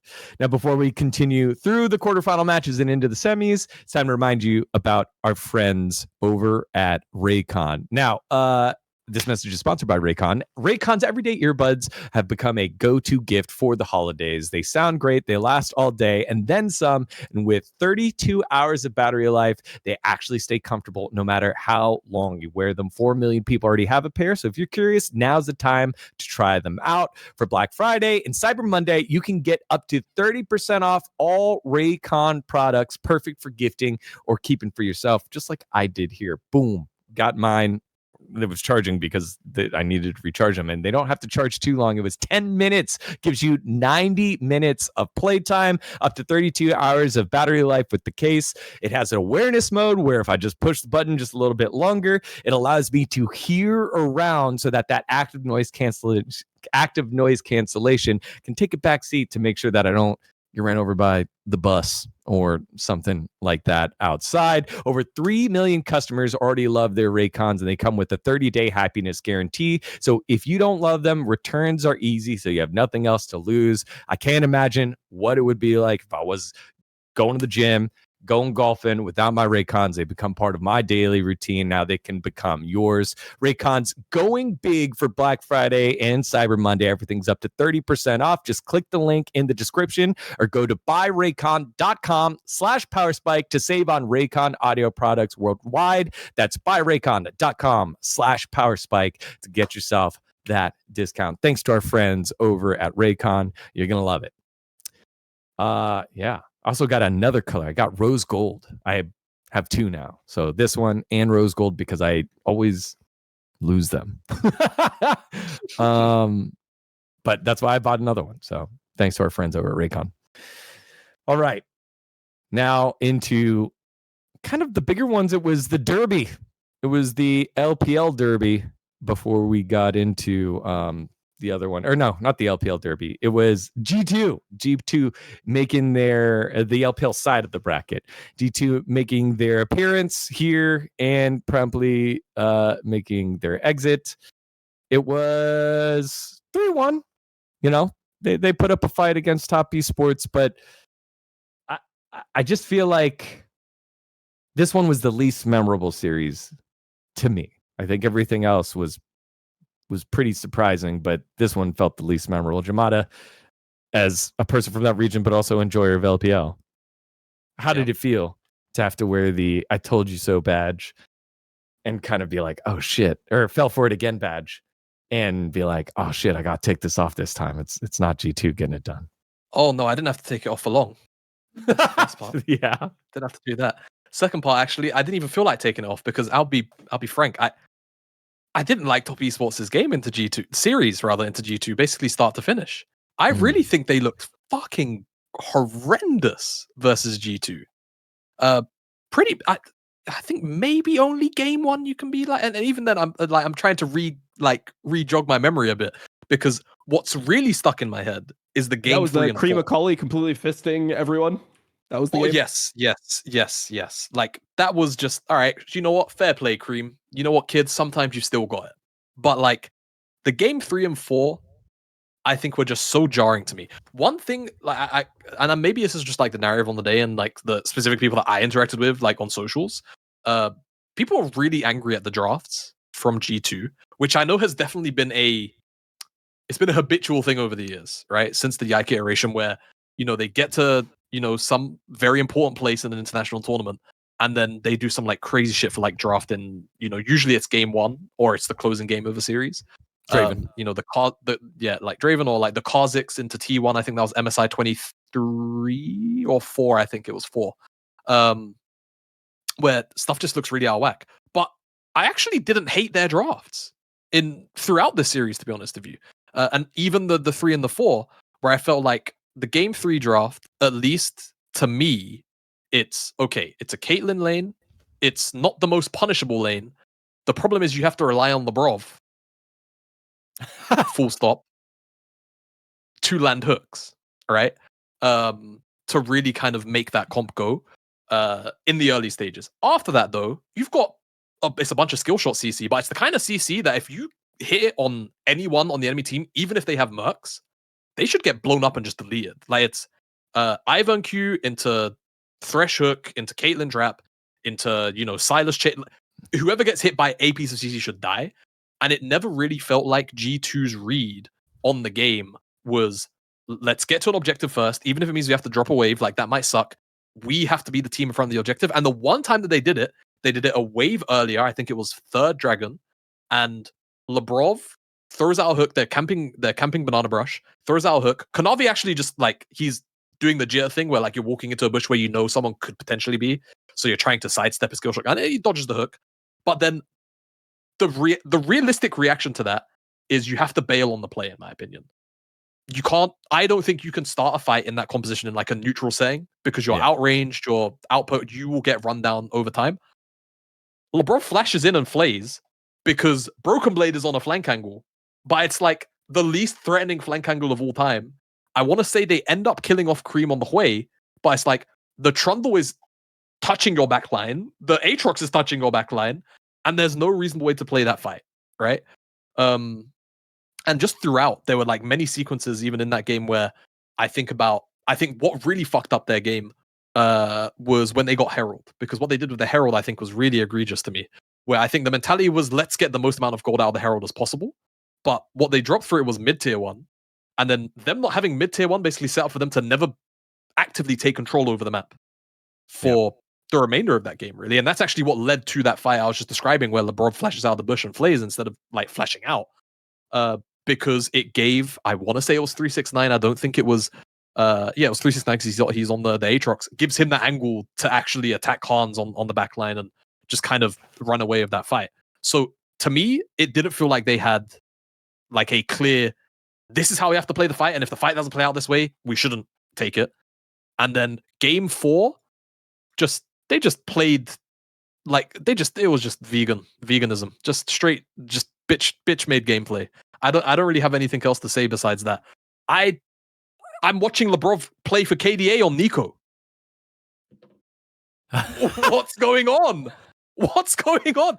I don't think I saw him hit an ultimate on more than 2 people in that game, and I don't think that's to the credit of top esports, unfortunately. And then the Atacon, and Dom, I don't know if you remember the Atacon from Game 4, and I'm bringing you up because I know you did a lot of the Atacon take stuff with Cena. They pull it into terrain. They're all getting shredded by the Atacon. I mean, it was just an FF. Like, I mean, they're not defending. Like, bro, the Poppy gets his ult cancelled. I mean, it's just an FF. Like, they just didn't want to play anymore. Top esports are even walking into the choke versus Ornn versus Poppy, and they're just not snapping. Like, I understand you're shredded by Atacon, but bro, your game is fucked either way. Go, man. Like, I don't even know why they started it. Like, what was the point of starting it? It made no sense to start it when they did. And that, but I think when you're there, like, fuck it. Do you know what I mean? Like, you've made your bed now, and I don't actually think you could walk out of it because Hong was on the bottom side, covering the exit. So if they try to walk through bottom side, I think he just engages on them anyway, and the follow up ends up coming. So I don't know. Just I think a very frustrating game from G2 because that, much like in it's not really the same context, but in the same way that HLE probably walked away from that GenG series feeling, I don't want to say hard done by, but frustrated by their own performance, because that was a GenG that was pretty beatable. For G2, I think this was a very good opportunity to just get a free semis on your jacket. Just say, yeah, we made it to top 4 and then probably lose to this tier 1. Like, chances are, script is the script and all. So yeah, I don't even really have anything positive to say about either of these two teams out out of that quarterfinals matchup. And I think, the 3-0 that came afterwards atop Esports really kind of encapsulates that anyway. Yep. Dom, how did you feel about this series and in the greater scheme of, I guess, all 4 matches? I mean, when I would just watch Skewmon play, he just looks like very vegan. It's like he could play Mundo. That's nice. He can't really play anything else that like makes me feel like comfortable. I mean, the Poppy gameplay, it's just he didn't do anything the entire game really, and then he just goes for this Otacon, and it's like he doesn't even play it that well. I mean, by that well, I mean he just played it pretty much as bad as humanly possible. So I don't know. He got one shot by a Victor. I just don't understand what the point of the roster change was. Like, I thought the last iteration of G2 was better. I know it's going to go down as this iteration is better because they made it. They made it further out. Yeah. Yeah, but it doesn't actually matter now, does it? Like, it actually doesn't matter at all. So, I mean, sure, they made it out technically, but it's not true. It's like they're not actually a better team. They're just luckier, Yep. Like they didn't get screwed by the Fearless draw that the last G2 got, or the Swiss draw that the last team got screwed by. The games overall, like, I don't know. I thought that it sucks to say, but I thought that Caps got pretty outclassed by Cream over the course of this series. And, Cream is one of the Asian mids that like no one even thinks is good, but he's better than the Western GOAT. So it's kind of cooked. I don't know. It was a kind of cooked series in my opinion. It's never really felt like G2 could win. Yeah. Well, what they did win were a lot of their scrims. Roman did his annual scrim post data across both LEC and Worlds. Funnily enough, in their T1 block, they had a pretty successful run against them. It was 2-1, 2-1, 2-1, and then 0-2, and then 4-1 against them. So it felt like G2, it's scrim data. And I think when you're in it and as a coach, it's very different than if you're a fan and you're looking at it and you're like, look, they're beating the best teams, beat KT 5-1. But they weren't able to translate it there. I am interested. When G2 found their way into the quarterfinals, earned their way into the quarterfinals, beating FlyQuest and then moving on in, I felt happy for the guys, for the players on the team, specifically Broken Blade.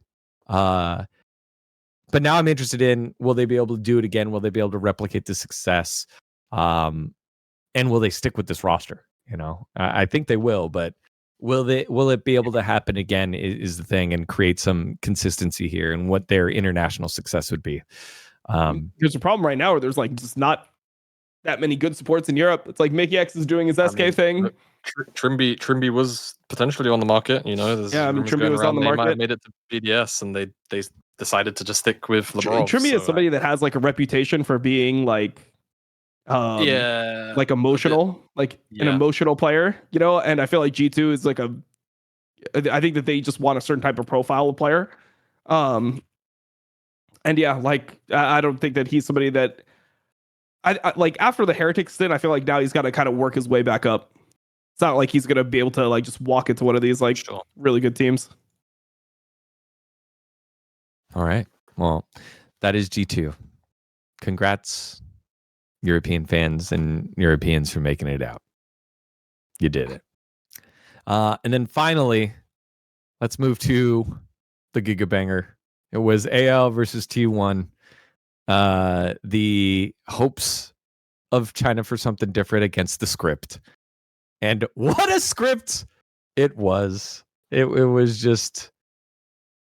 cinema. That one at LOL Park, this was the only other match. I didn't go to the semifinal matches.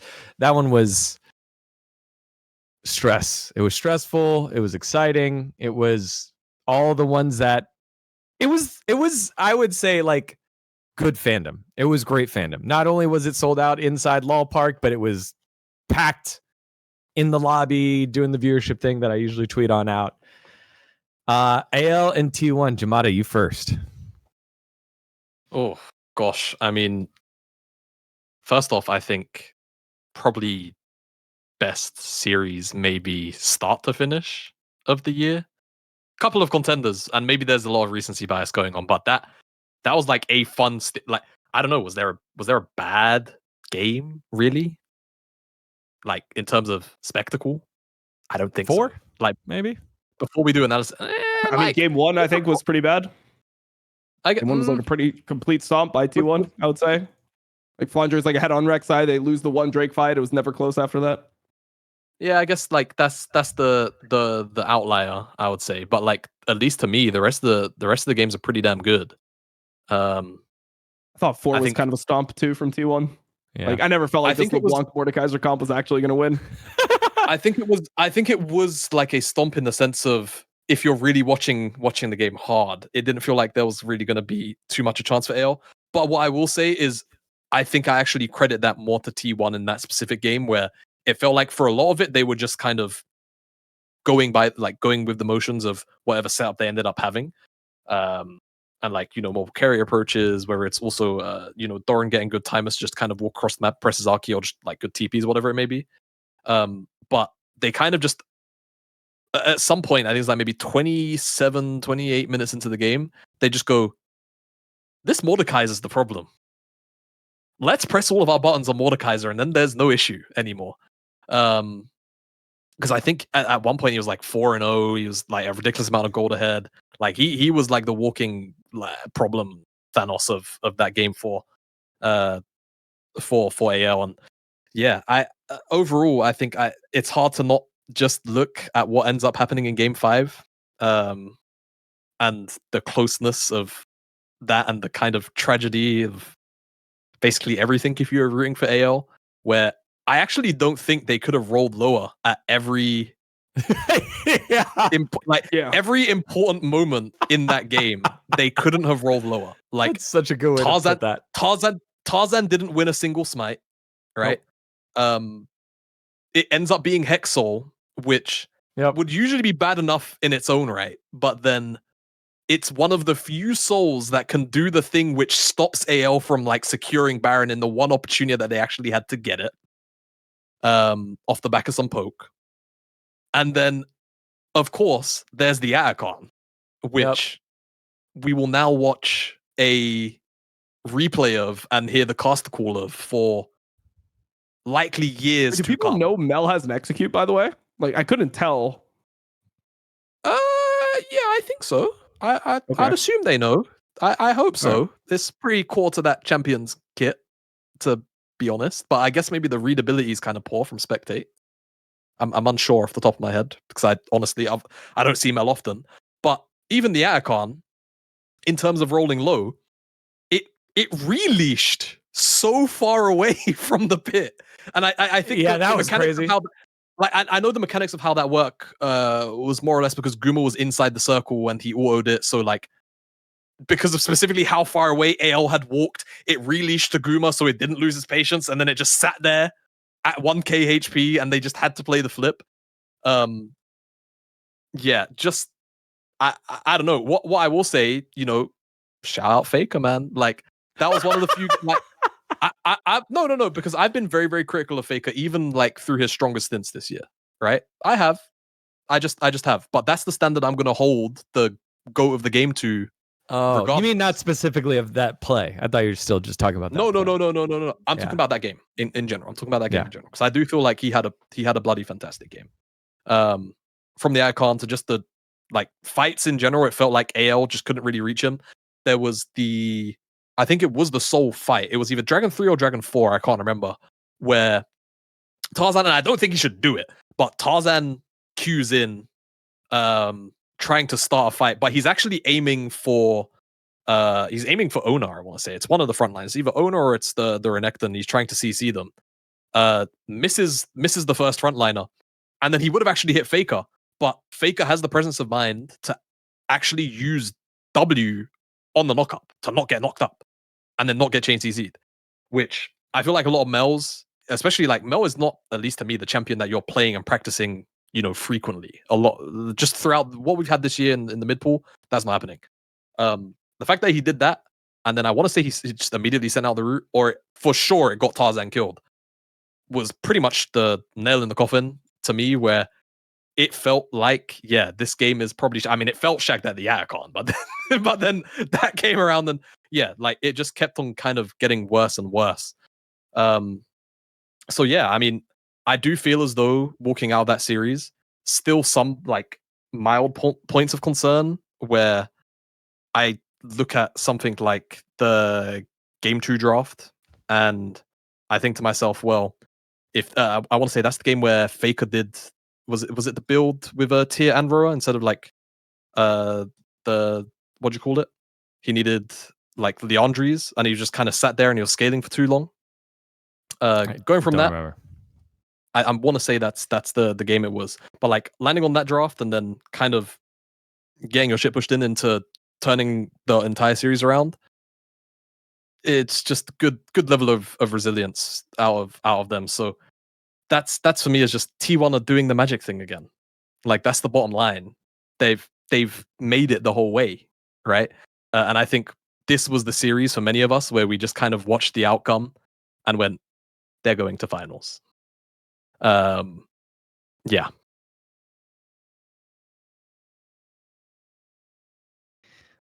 I mean, you didn't even touch on again reading the Mundo tooltips live. No, I'm not doing it. No, I don't want to live in that. I don't want to live in that timeline. About that is like people made it seem like it's like if he's the never story played was, Mundo before ever. Yeah. Well, I mean, if the story was then he like smurfed on Mundo and carried the game, like that would be like epic. It was holy shit, bro. Like he clutched. He ran it down. Like, so like I don't understand why it's like so bad. It's like people are saying that they're not taking it seriously. Of course they're taking it seriously. The reason he locked in Mundo is he thought that it was a good pick into his team, so they just wanted to take it away from the enemy.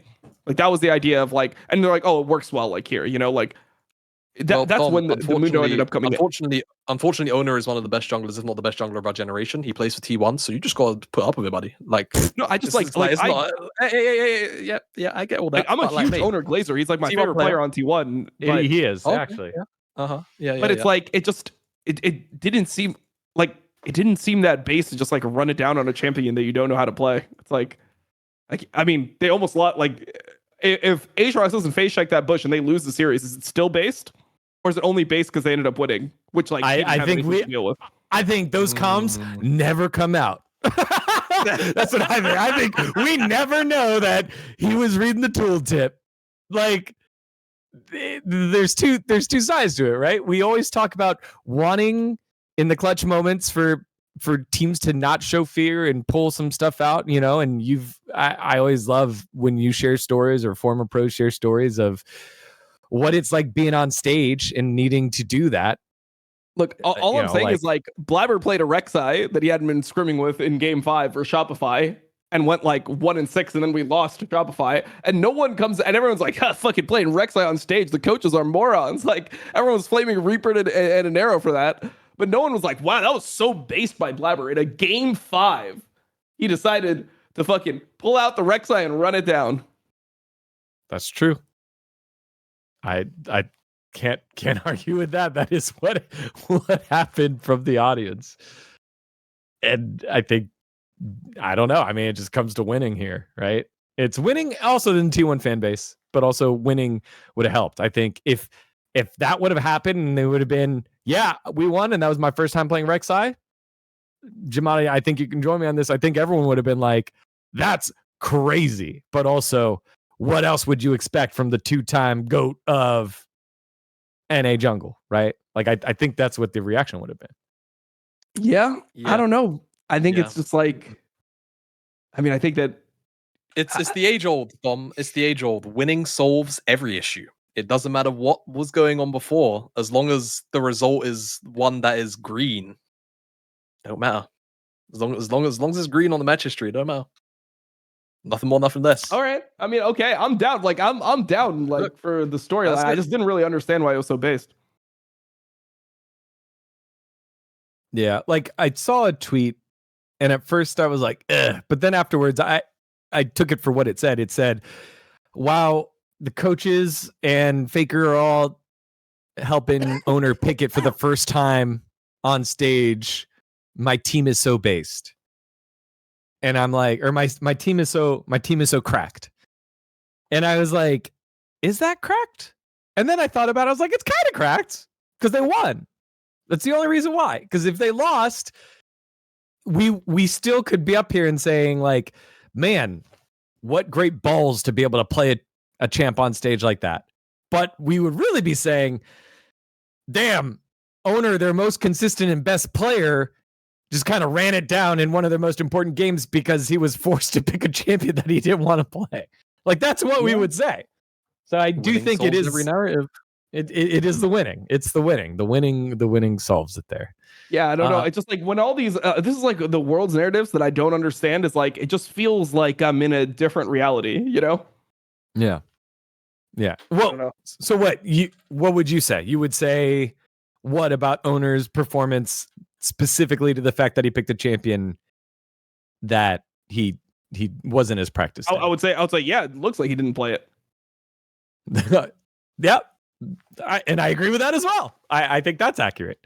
Like it would just be like, it's like in solo queue. If somebody's like, if you're playing a solo queue game and you're just like losing the fucking game, like super hard, and then some guy's running it down, he's like, and I'm first timing. It's like, yeah, we know. Like, we're in this game with you, bro.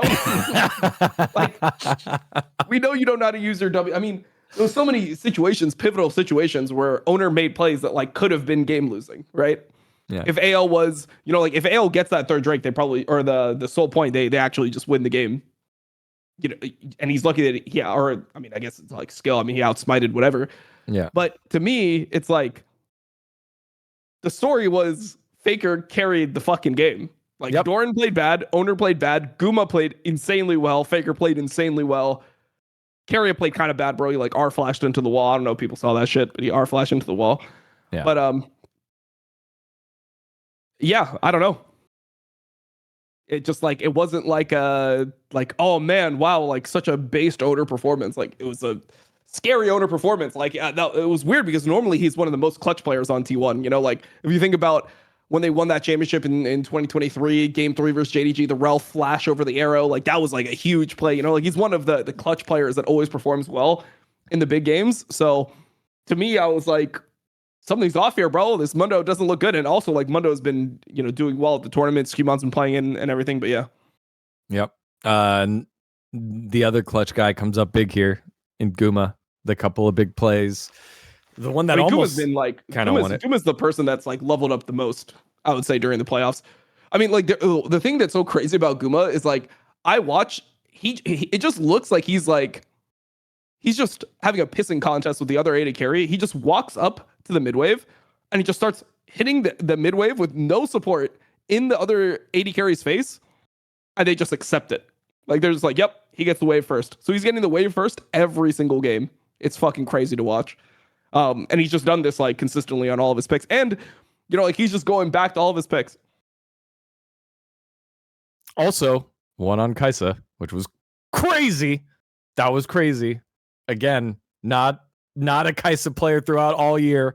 That was why Smashy, remember his name, got called up and having an opportunity to play. And then he pulls it out in a elimination game 4 match. They get the win. Not the main reason why, but there's one thing that has eluded us. What's that? We need to talk about hope. Go on. Have you guys seen the terror edits that they make of sports players when they have an off day in like the NBA or like NFL? Like Shaqtin' a Fool. Someone needs to make one of Hope for I'm surprised no one made one for Hope. Like just a straight up a Saddam Hussein edit with like him smoking this guy. Bro, no, his game 4 Corki might have been one of the worst like individual performances I've seen out of him all year. And he had times during MSI where he was very up and then also very down. Like he had like very high ceiling, very high. This was worse than some of the very, very bad. Well, he only had like maybe 3 bad games at MSI, but like very, very, very, very bad.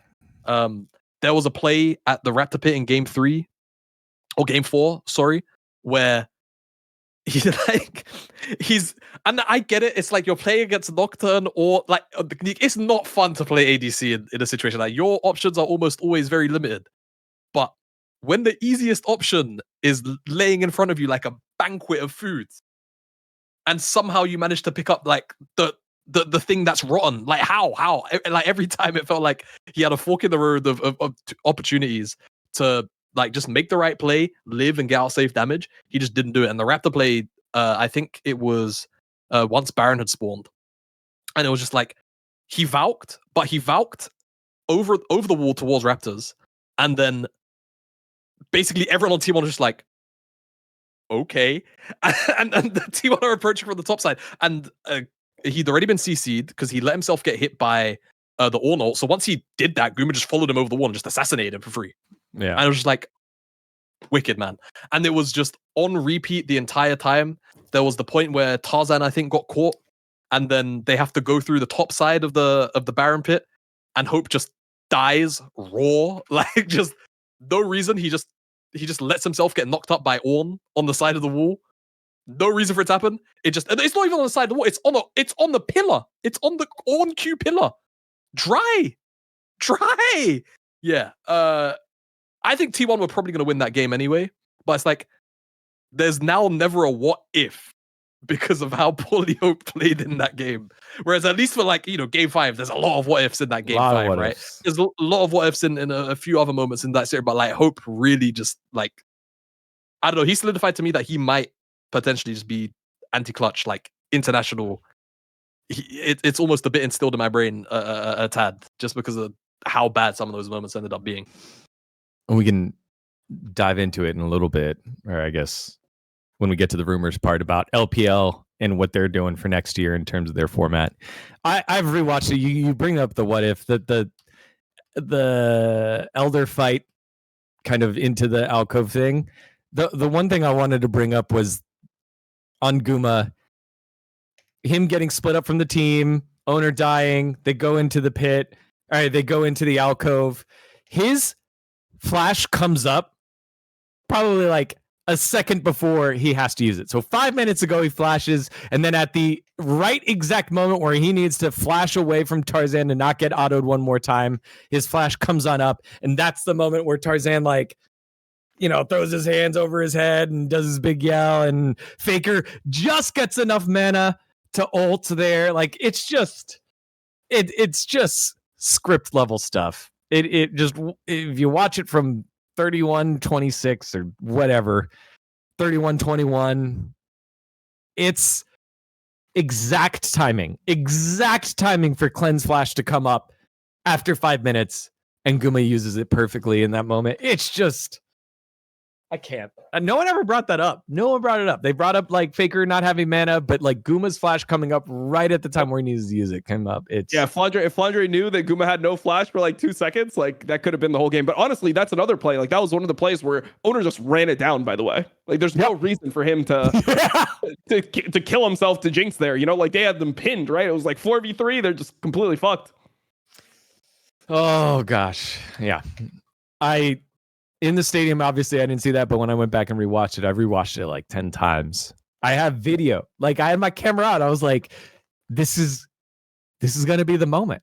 This might be the moment where the T1 dynasty falls. And instead, I'm like, holy shit, this is another brick in the T1 dynasty that people are going to talk about forever. And then when I went home to research it, I was like, oh my God, it's so disgusting how many things lined up for this to happen. And this is what I'm saying. Man. There was, I mean, we'll probably talk about it anyway. Maybe, actually, no, I don't think we will, but I'll do it here.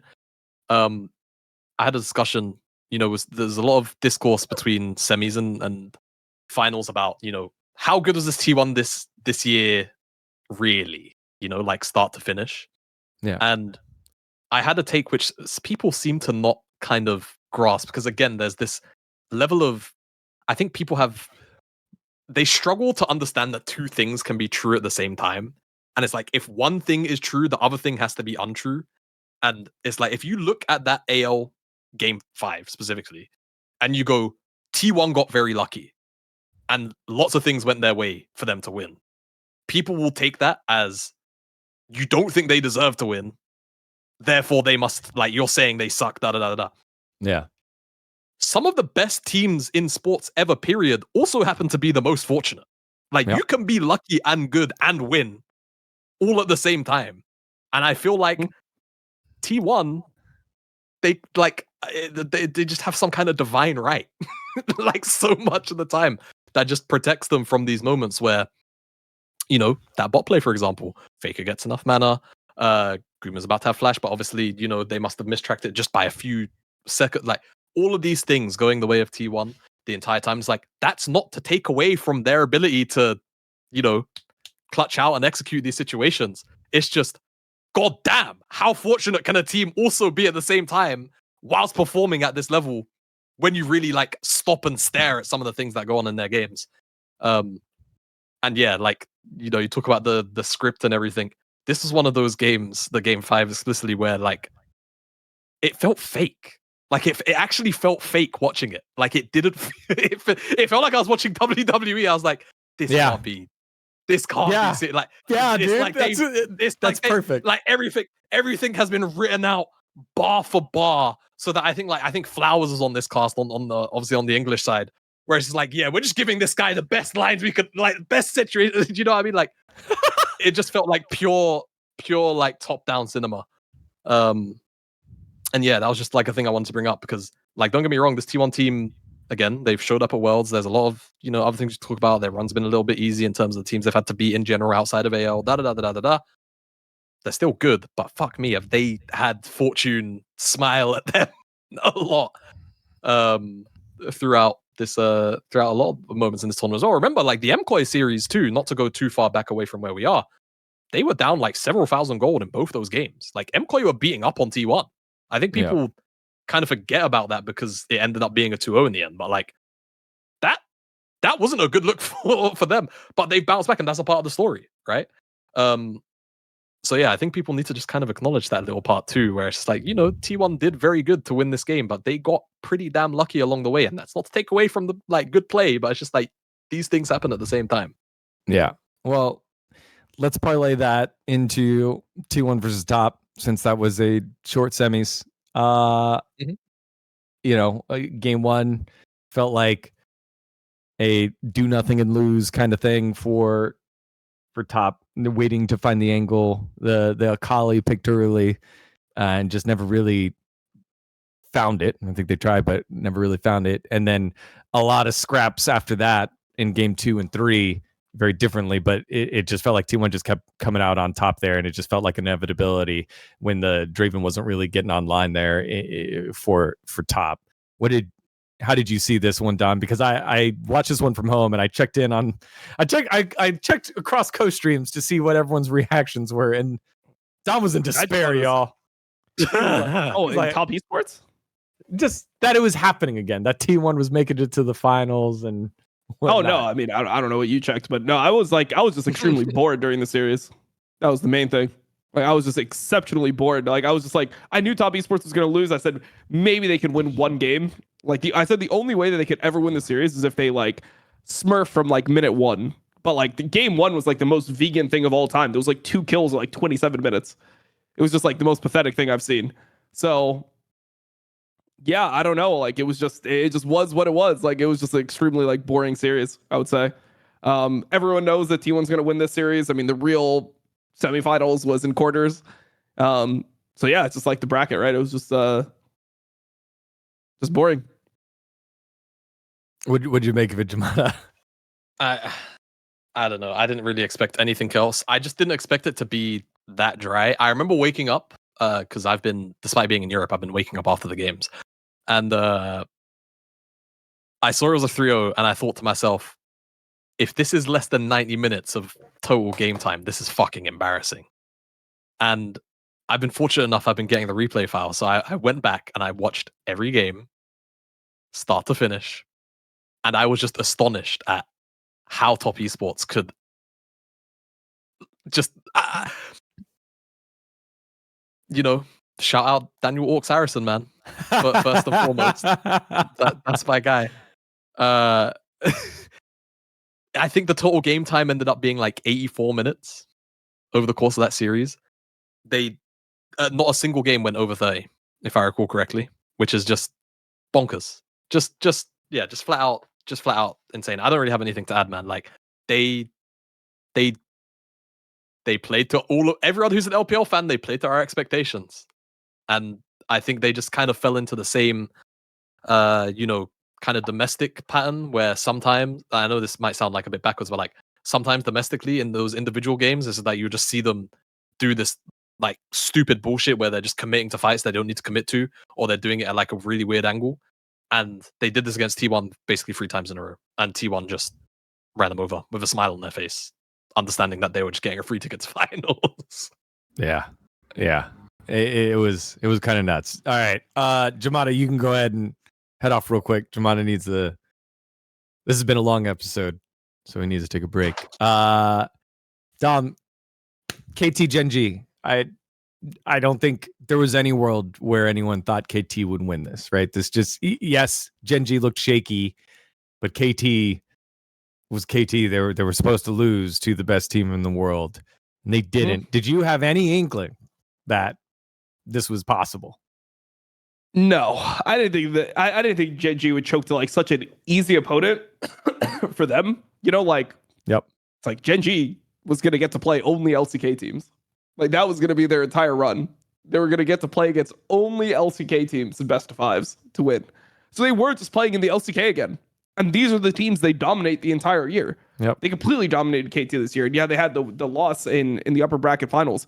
But when you saw their rematch, once they like locked in and they rematched KT, they 3-0'd them hard as fuck. Like, that was a brutal scheduled 3-0. And then when watching this series, I don't know. It was really weird to watch because like all the things that I always look at for GenG, where it's like giving up objectives to play side lane, to get advantages elsewhere. They drafted Yorick and they showed up and fought life or death over a Drake with a Phage on Yorick. Like, when do you see them do that? They had a Phage on Yorick, and they showed up to fight life or death 5v5 over a Drake. That's Drake 2, by the way. When enemy team has like Ornn, Cassio, Mundo, Kalista, Renata, and the Yorick just came in, bonked somebody with a shovel one time, and just died. And they lost like 4 kills. It's like, okay, cool. The game is just lost. Just the way that they were playing, it just looked like... It looks like when GenG plays at Worlds, the stress of Worlds makes them fight more than they normally do. Whereas when you normally watch GenG, they are smart about when they take their fights. And when they take their fights, they're better at taking fights besides for like, they're the best at taking fights out of any team in the entire world. Just knowing when to fight and like how to create angles. And then they were just losing fights where Keen was making really good plays. Like game 1, where Sion gets that Q over the wall, they kill Jarvan. How are you not just winning the entire game? Canyon just ulted into the base, they just lose the entire game. How is it possible? So to that point of like, they're so good at picking their fights, I think it was the game 1 plan that KT brought where GenG were giving up objectives and GenG were kind of just letting the game come to them. And it felt they like should have won that game every time, you know, like they're just up like 6k gold like in the middle of the game, and it's like GenG always wins those games. Bro, like when do you see GenG lose games where they're up like 6k gold? Never. That was crazy. And I think because of that, that's the joke. That put them on tilt. Right yes. That's what I want people to know. Like you brought that up perfectly. It was the fact that game 1, people were like, oh, like they're just giving up all the objectives. Why aren't they doing that? I was like, that's what they always do. That's what they did. That's how they won the year. And then they would fight when they wanted to fight and would win the fight. And then that didn't work. And I think that stressed them out. I think that stressed them the fuck out. And that that's why. That might have put GenG on tilt. Yeah. I hate to feed into the narrative because it's a bit heartbreaking. I think Chovy might have been on tilt from the second they fucking hit the rift, man. I'm like, when do you ever see Chovy fuck up a flash on something as simple as a Jarvan EQ? Like 3 minutes into the game. Like it's the driest gank ever. It's the gank that like if you die to, like you get flamed, like you actually get flamed for solo queue for dying to this gank. And somehow we let it happen. And I don't even think Cuz ended up flashing after him. Like he just was able to see, oh, he's just flashed into my knockup. Awesome. I don't even have to follow this EQ with a flash. And then in that same game, and I hate feeding into narratives like this because like it just sucks, but it's like he manifested the haters to come out and just like feed the Caitlyn trap incident at like fourth dragon, I think, where he just walks onto Caitlyn trap. There's no there's no pressure on him. His approach is totally fine. Like the angle that he's coming at is like okay. There's no issue with it, and he just walks onto Caitlyn trap into Nico R into like Rumble R and just gets deleted. And it's like, what the fuck has my best player of the year just done? What have I just watched him do? So to me, like I know KT ran over that specific fight, but when I saw that, that's actually when I got worried. Like it was those two moments where I went, oh shit, Chovy's gonna be off his game all day, isn't he? Like this isn't gonna be a this game thing. And then yeah, we moved like further into the series. I think the heartbreaking one wasn't even these two plays. It was the Azir Orianna. Oh, where yeah. Flash still gets scooped. And the absolute horror on my face when, because again, I actually watched these games with the replay files. I didn't watch the broadcast. When I went back and watched the broadcast and I saw that on live, the way that it happened was he got scooped, died. We watched a replay of him getting scooped, and he died. And then we come out of the replay, and PDD is solo killing him. It's like Chovy is solo killing himself. Like that's the weirdest part. Yes, like Chovy just like decided to kill himself. Like he walks into like 5 Azir. Like there's Azir soldiers. He's just getting stabbed to death, and he just walks forward in QWs and dies. It's like, what am I watching? Like actually, what am I watching for the guy that just like dicks everyone the entire year? Like he literally just shits on everyone the entire year, and then just does this. It's like, come on, man. Like this is yeah. I mean, it just this is the worst choke that he's had. I think last year people were overselling the choke. Like the team was just. I mean, I don't know, bro. Lehens was committing war crimes in this game. I don't know if you remember what Lehens Yeah. You remember the Maokai game 4? Bro, Hayes walked into dry Skarnerolt first T1. Like after Baker got caught, dies. It should be like a game-winning fight for GenG. And then Pays just gets dry Skarnerolted, no flash, no E, nothing. And GenG loses the game, like right there. So like I think people were overselling the choke last year. This was like the biggest choke, and then especially when you consider the opponent, it's like, you know, T1. I can understand why people are scared of T1 or why they might like play worse against T1. It's like they like all the narratives are about them. You know, you can feel that like most people just want T1 to win. So I can understand why you'd like play worse against a team like T1, but against KT, dog. KT is like a team they farmed the entire year. Like it's series they like farmed, just completely mauled them the entire year. Like I don't know. KT was the cow, and they were just in them udders, dog. Like I could not believe. I still can't believe. Like, and now, like, you know, the script writers, the guys that make the show, the ones that do all the world storytelling, they're going to be like, you know, they're going to be BDD glazing super hard, and BDD deserves the glaze. But like to be like, oh, he mind controlled Chovy into the choke. It's like, no, Chovy choked and BDD is great. Let's not get those two things conflated. But they are gonna conflate it, and it's just gonna be gross. And now Perfect is a world's finalist. Like, what the fuck? I said on this show, rarely what you do. Here's the secret to doing a talk show, everyone. You never admit when you're wrong. But I kind of don't care about it because I like the truth.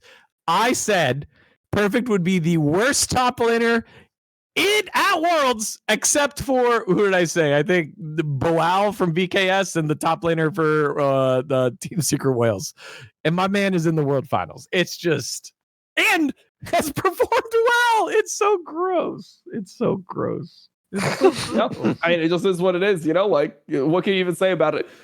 Like, what can you say about it? He's just smurfing. He's too good. Gross. All right. Anyone else guilty for GenG other than just the Chovy choke? Canyon. I mean, I really didn't like that Keen fought that. I think that what happened throughout the series is like Keen realized that it's like, okay, my team is underperforming.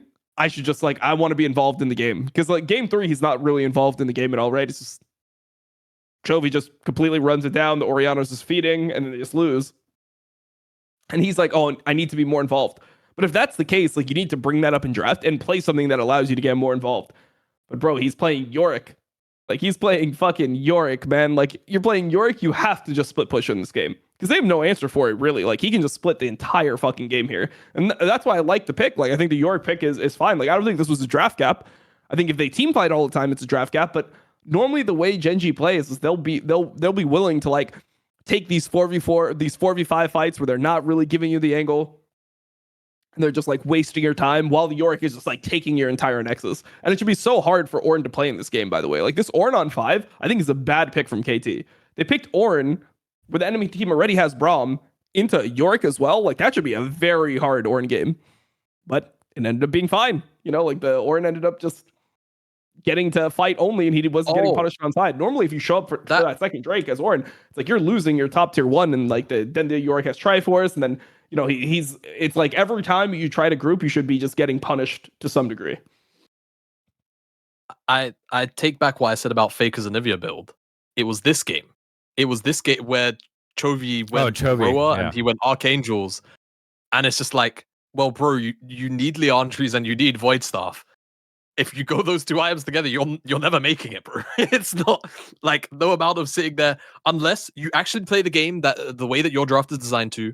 And Chovy sits on weak side, right? You have Ruler and Dura in mid, so that they can never get roamed on by a Bromalt, and Keen just wins side lane. If you play it any other way than that, you don't get to play the game. And like this scaling build doesn't let you, if you're gonna try and fist fight from like start to finish like you do, you're just not gonna win the game like this. Like you are not gonna have enough damage to get through Mundo, get through Ornn, and like your damage is not really even doing too much to the squishier members of the team because they've got HP items or they're just tanky by default. It's like, I mean, also one thing that I would say about like this entire series, I didn't like the overall strategy from GenG of using the fact that they have a much better bot lane to draft bot lanes at scale that lose lane, and then just hoping that like they'll be able to get through like hard lanes gracefully and team fight later. I feel like if you have the better bot lane, you should give them the ability to like fist the other bot lane in one of these games. And you see that that's like what T1 does, right? Yep. When they feel like they have the better bot lane, in game 5, they're like Ashe Seraphine. You know, like you're going to pick a lane that's going to be extremely hard for the enemy team to lane into, and you're just going to like abuse them the entire game. If you look at these games, the first game they play, they're playing into Caitlyn Nico as GenG's bot lane, and they're playing Corki Rakan. Corki Rakan into Caitlyn Nico is fucking impossible. And they're so much better than KT's bot lane that they get out of the lane only down like 10 CS. That's fucking like an impossible lane to play. Then game 3, that's the one where they're playing into like the Ashe Lulu. It's like, I don't know how they're supposed to play this game. Like it's this Ashe Lulu. It's just completely impossible. So they don't get to play that game. And then game 4, they're playing Lucian Braum into Kalista Renata. It's like, every lane that they played was just a hard lane for them. And I feel like they should have used the fact that they have a better bot lane to either slam an aggressive bot lane, do what KT did and slam the aggressive bot lane, or they need to just counterpick the bot lane. But somehow, simultaneously, KT was blinding their bot lane and not getting counterpick and ending up in good matchups all the time. Like, they blind picked the Nico Caitlyn. You know, they're blind picking Ashe Lulu 2-3.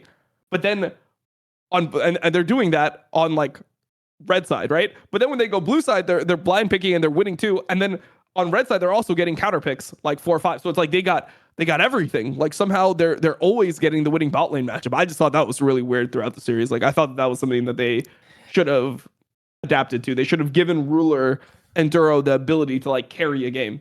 Which makes me wonder how much were we listening to Chovy and Canyon in the draft at that time, because Perfect is still getting his champions, right? Clearly the priority was strong bot lanes by KT. Like that's what they wanted. That was the game plan coming in. And they happened to get the 3 champions that Perfect can play, plus a Rek'Sai that he lost in, his only loss of the year. So at Worlds.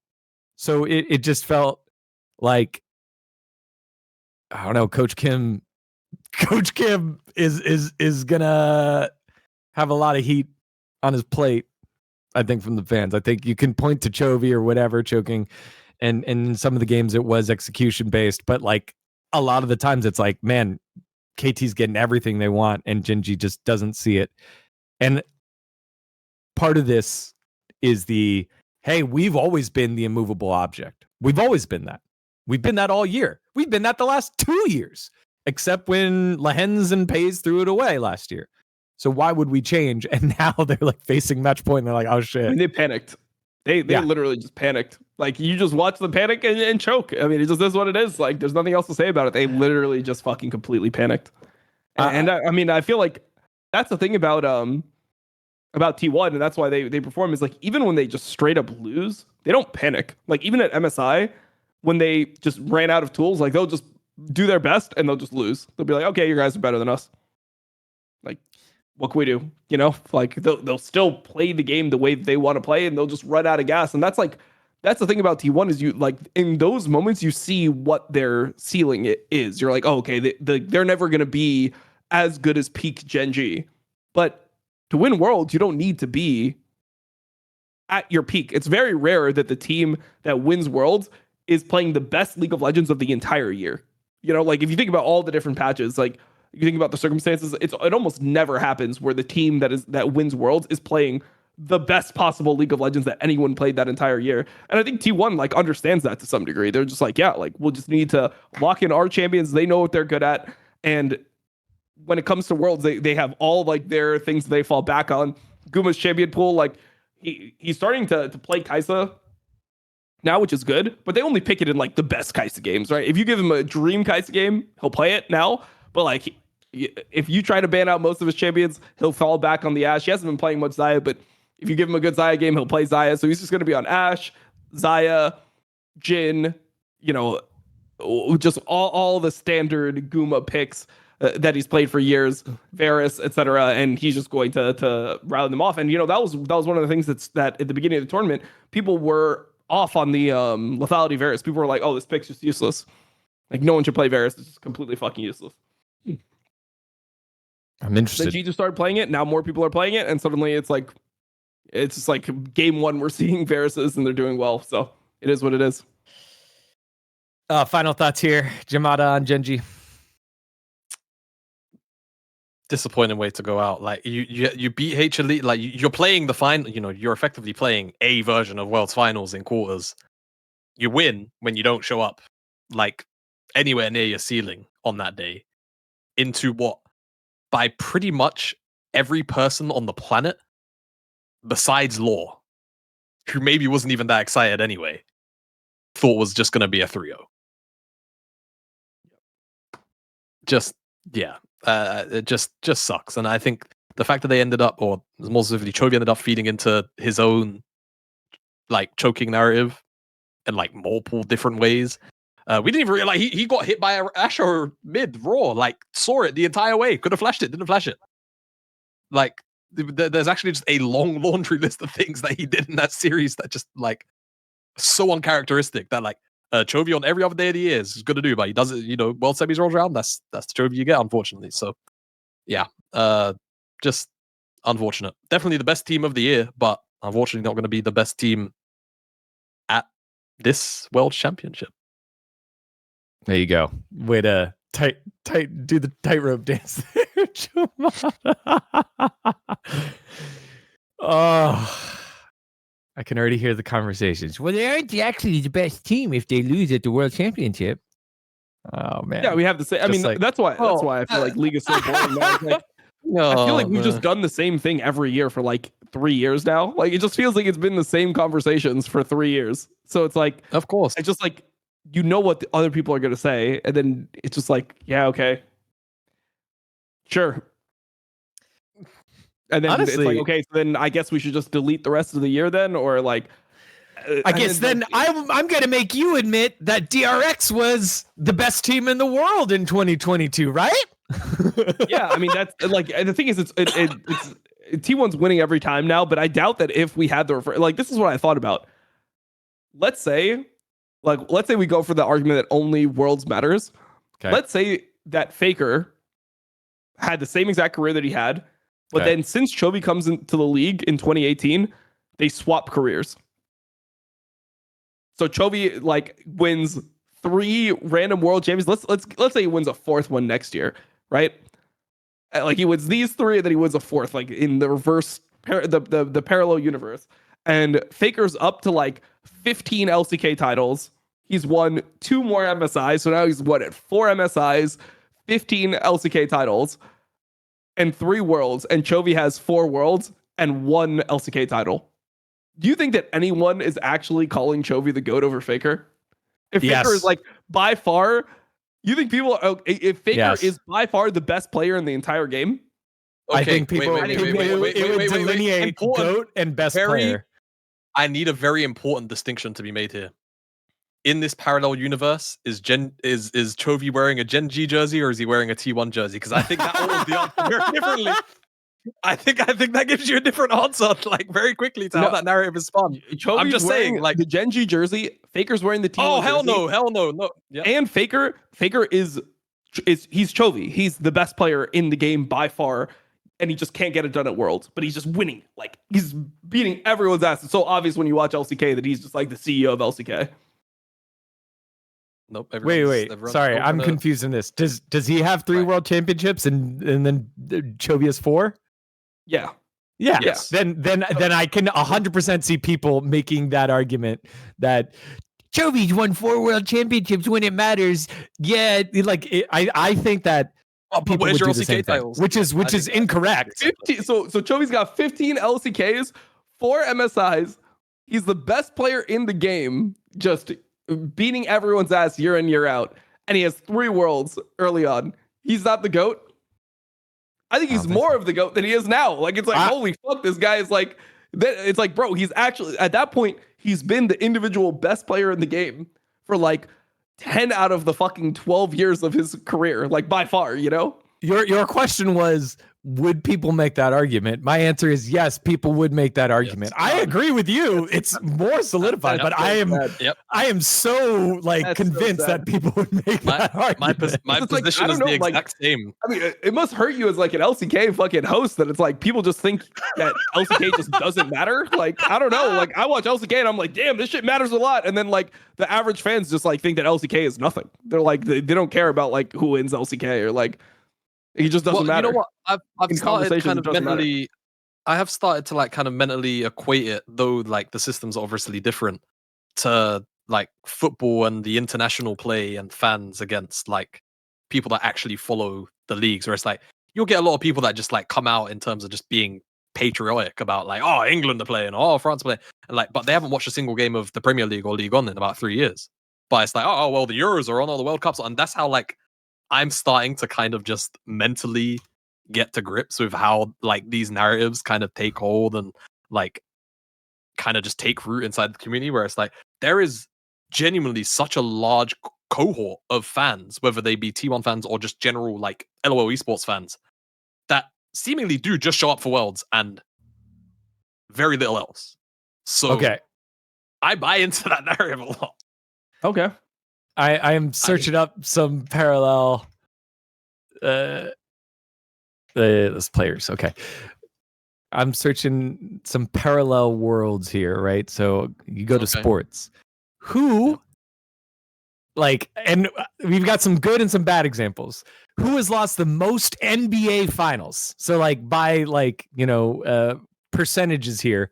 You have like Is Jerry West? Oh wait, Jerry West? I don't make it finals. Jerry West. Okay, yeah. It's Jerry West, NBA. He played in 9, lost 8. Jerry West, one of the greats.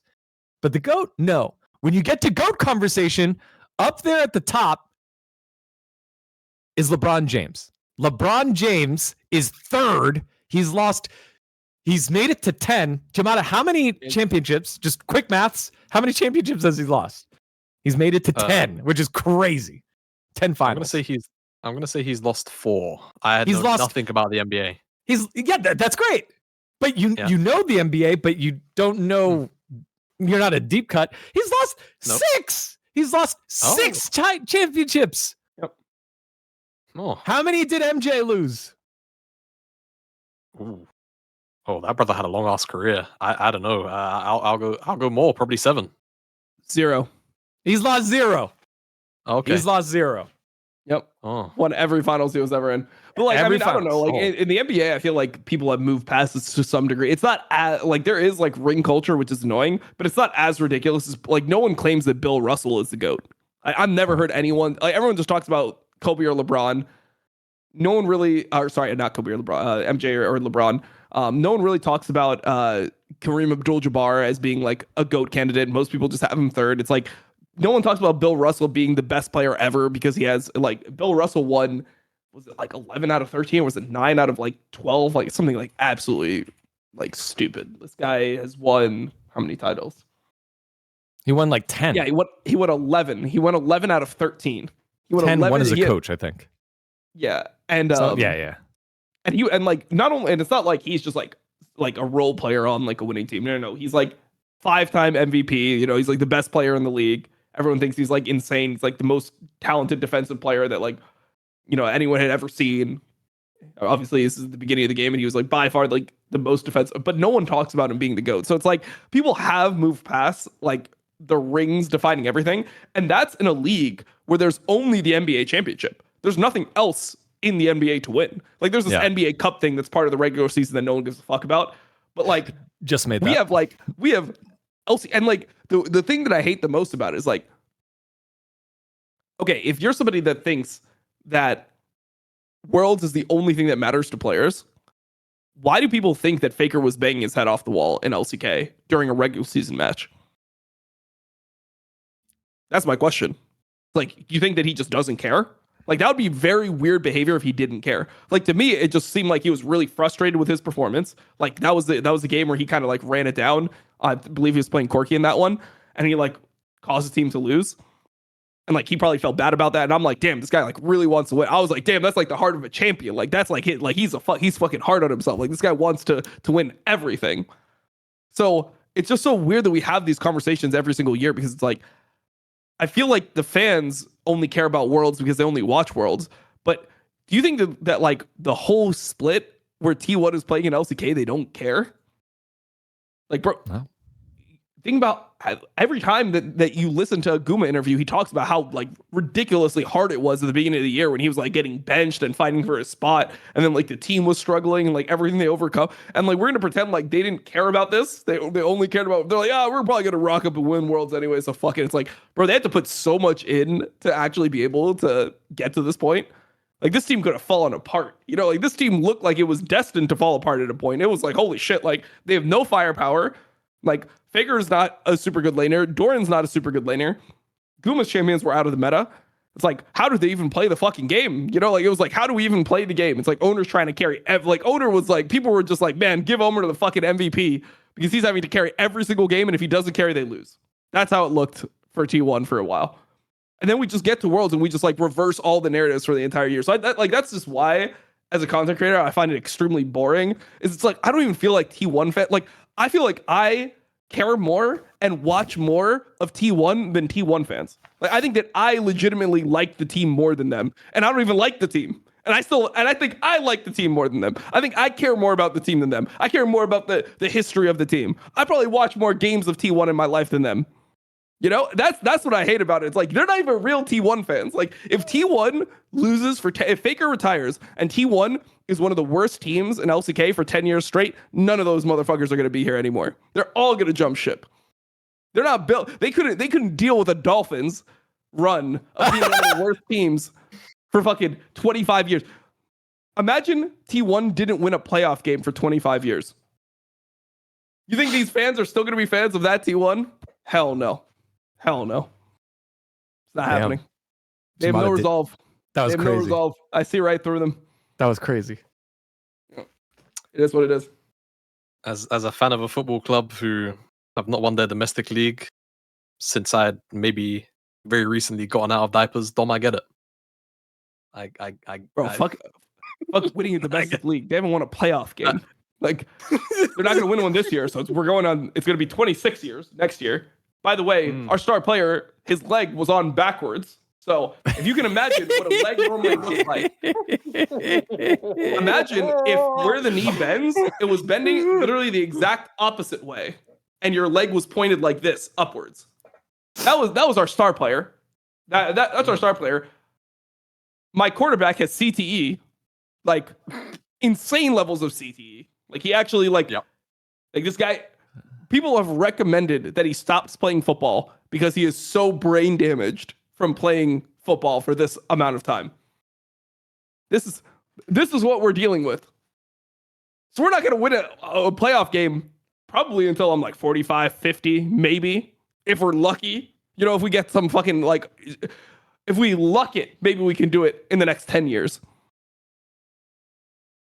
T1 fans are gone. We're like, bro, I hear T1 fans talk about how hard it was to not go to Worlds in like 2018. Yeah, you know, we went through the tough times. Like that was that 1 year where we didn't go to Worlds. That was dark, man. That was dark. I don't know how we made it through. Something that only real fans could deal with. Nah, it makes me sick. I hate it. My cheeks hurt, man. My cheeks hurt. That dumb like Uno reverse card being the biggest T1 fan or carrying more than T1 fans. That is. I legitimately feel like that. By the way, like I actually feel like I've watched more games of T1, and like the thing is, like I also rewatch games of T1 because they're one of the best teams in the world. So when they do good stuff, like I need to know exactly how they're doing it. So it's like I literally feel like I watch more T1 than the T1 fans, but then they tell me about their team because they have T1 in their username on Twitter, you know? Like that's the crazy part.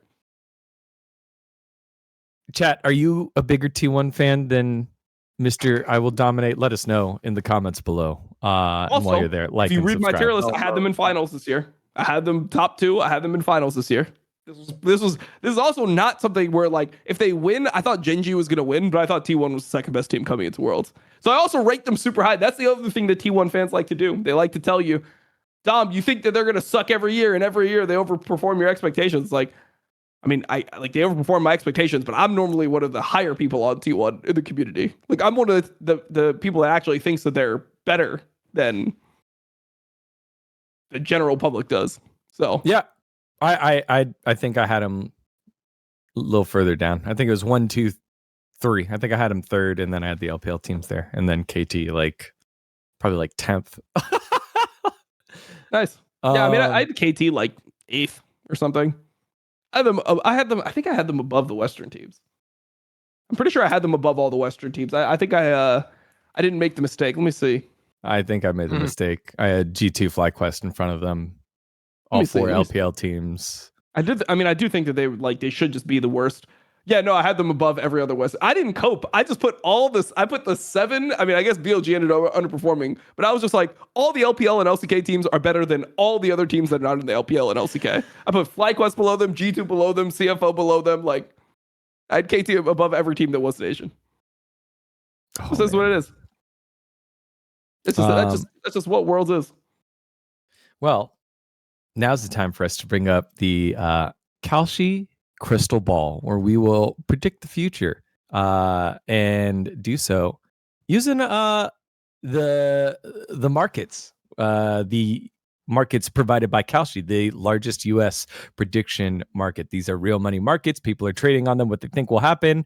They're often more accurate than polls because money is on the line. And if you see here, we'll go to the World's winner here on Kalshi, which has been up for a while. You could have predicted on a bajillion teams. All the teams were on there. D plus Key is on there. LNG Esports is on there. There are options there. I don't know if KT was even an option before qualifying for Worlds. I understand why D plus was there because they were a top team during first stand. Nongshim's not on there. They were a legend group team. They weren't on there. But if we take a look at that, you can we can make a prediction here on the world's largest prediction market on Kalshi with the option T1 at 65% or KT at 36%, so that you can make a trade here and trade on the public opinion as much as you want here. So, guys, time to make our trades on the public opinion. Do you think it'll be T1 taking the victory, or do you think it'll be KT taking the victory? And you look at the again what the going market rate is for said trades, 65 cents on the dollar for T1 or 36 for KT.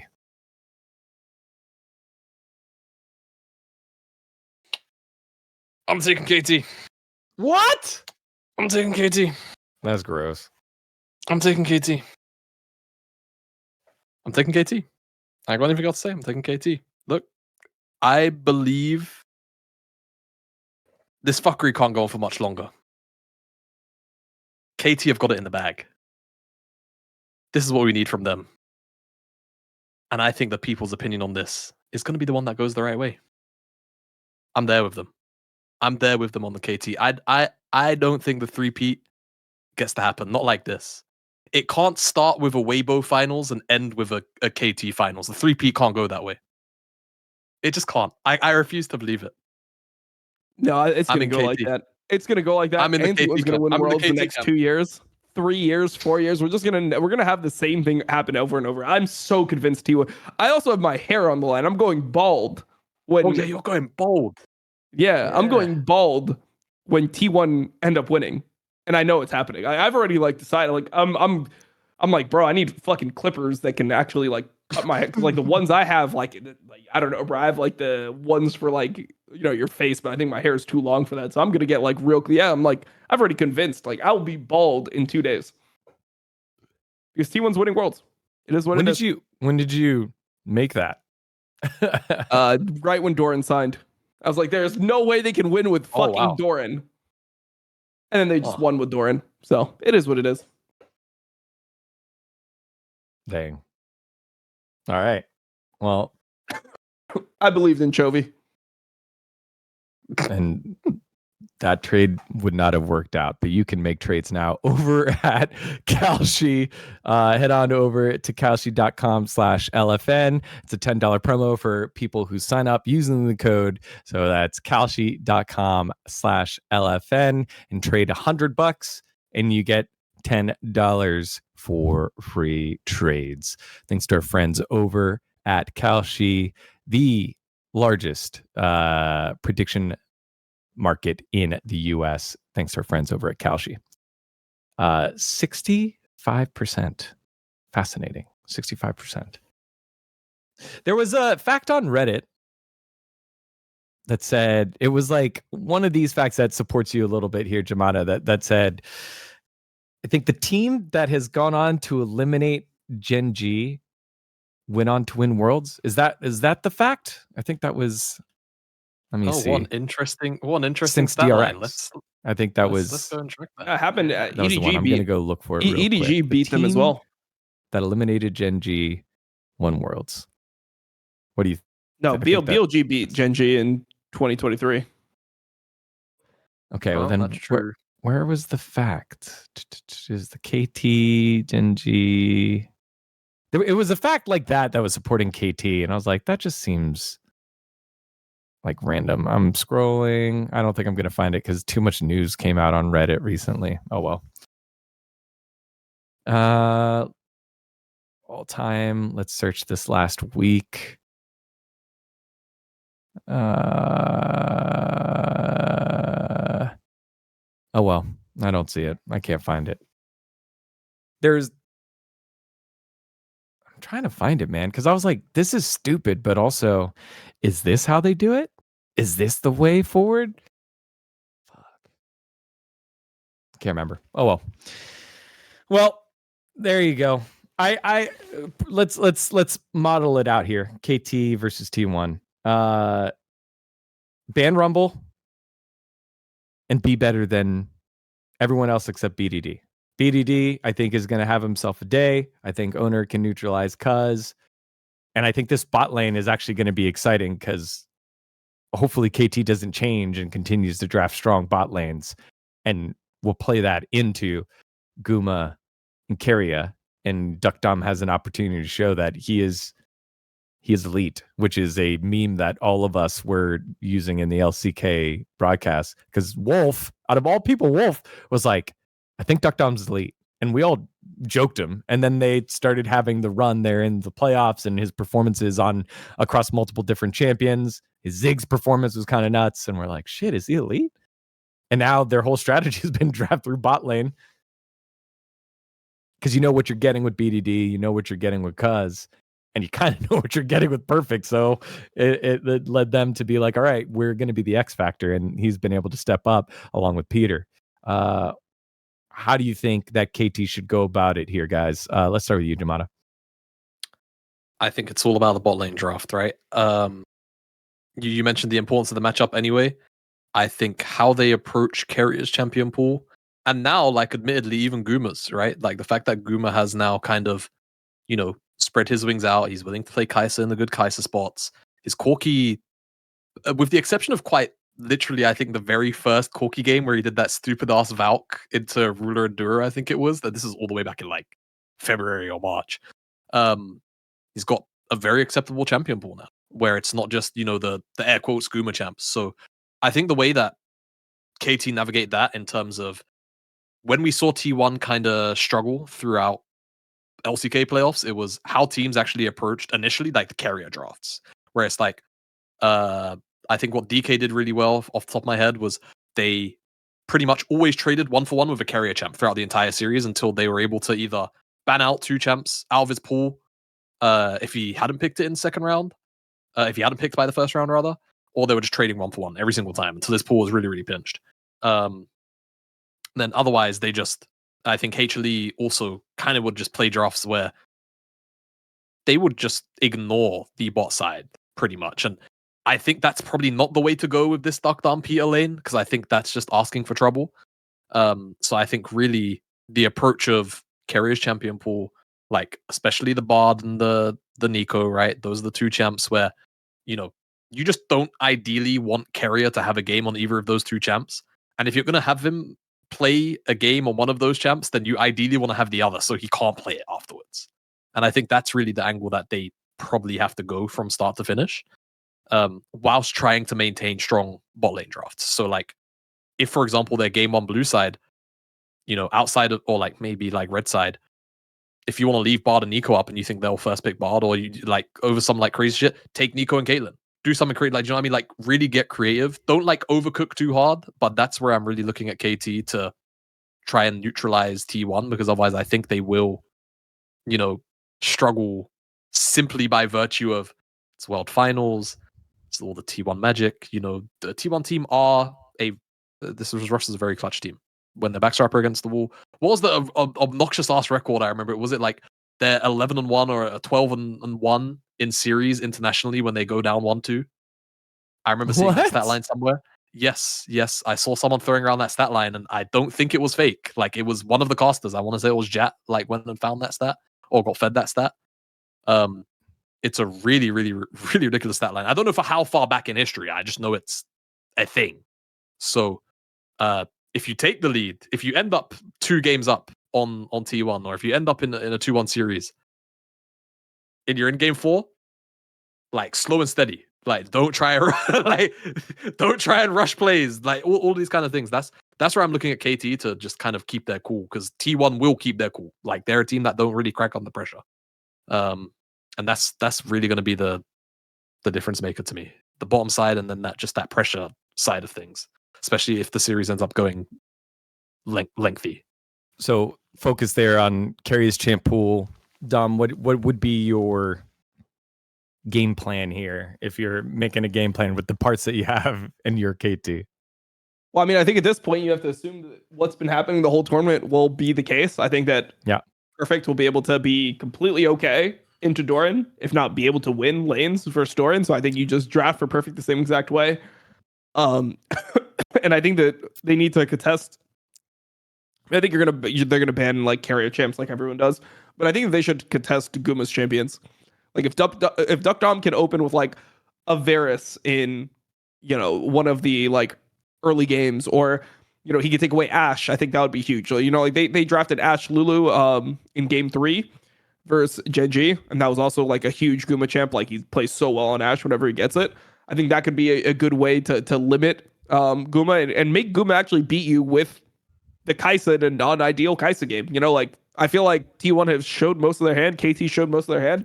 But I do think right now KT is just playing like more things well. It's not because T1 is playing a lot of champions, but I think that they're not as good on like all the champions that KT has been playing. So I think that that's just where they need to lock in. And I think that you just have to make sure that your bot lane's fine, because your bot lane is going to be the one that I think has the highest likelihood to get gapped in the series. I'm interested in like the picks, the unique picks that have popped up, right? The pocket picks, because you don't have a bajillion bands, but as the draft gets later on, this Mel that Faker has been willing to show and pull off, and maybe it's people being unfamiliar with it because it is a newer champion in the realm of all the champions that are played. But I think it's caught people off guard here. The Bard, I think the Bard Nico comes to mind. Like all the Nico clones and the Nico plays that Carry has pulled off have been kind of cracked. And then the Ashe, like you said, I think is one that comes up. No, we didn't really talk about jungle. We didn't really talk about top lane champs. It's just kind of mid to bot focused game plan here for KT. I think if you're T1, it's, be the better team, minimize what BDD is able to do, and prove that you're better than Duck Dom and Peter, so I think it's a similar game plan of just like limit the damage that the bot lane can do, or maybe go after Cuz's champ pool. What do you feel like T1 should do against KT here in the telecom war? Dom. I mean, I think that they have to just decide on what matchups they actually want to play mid, because I think that BDD is really, really precise on all the matchups. So like, do they want to like open Talia versus BDD? I think that's something that they need to decide on, because the Talia Orianna trade is something that that they played before, but last time they played this trade into BDD like clapped Faker. He was just solo killed Faker in this lane.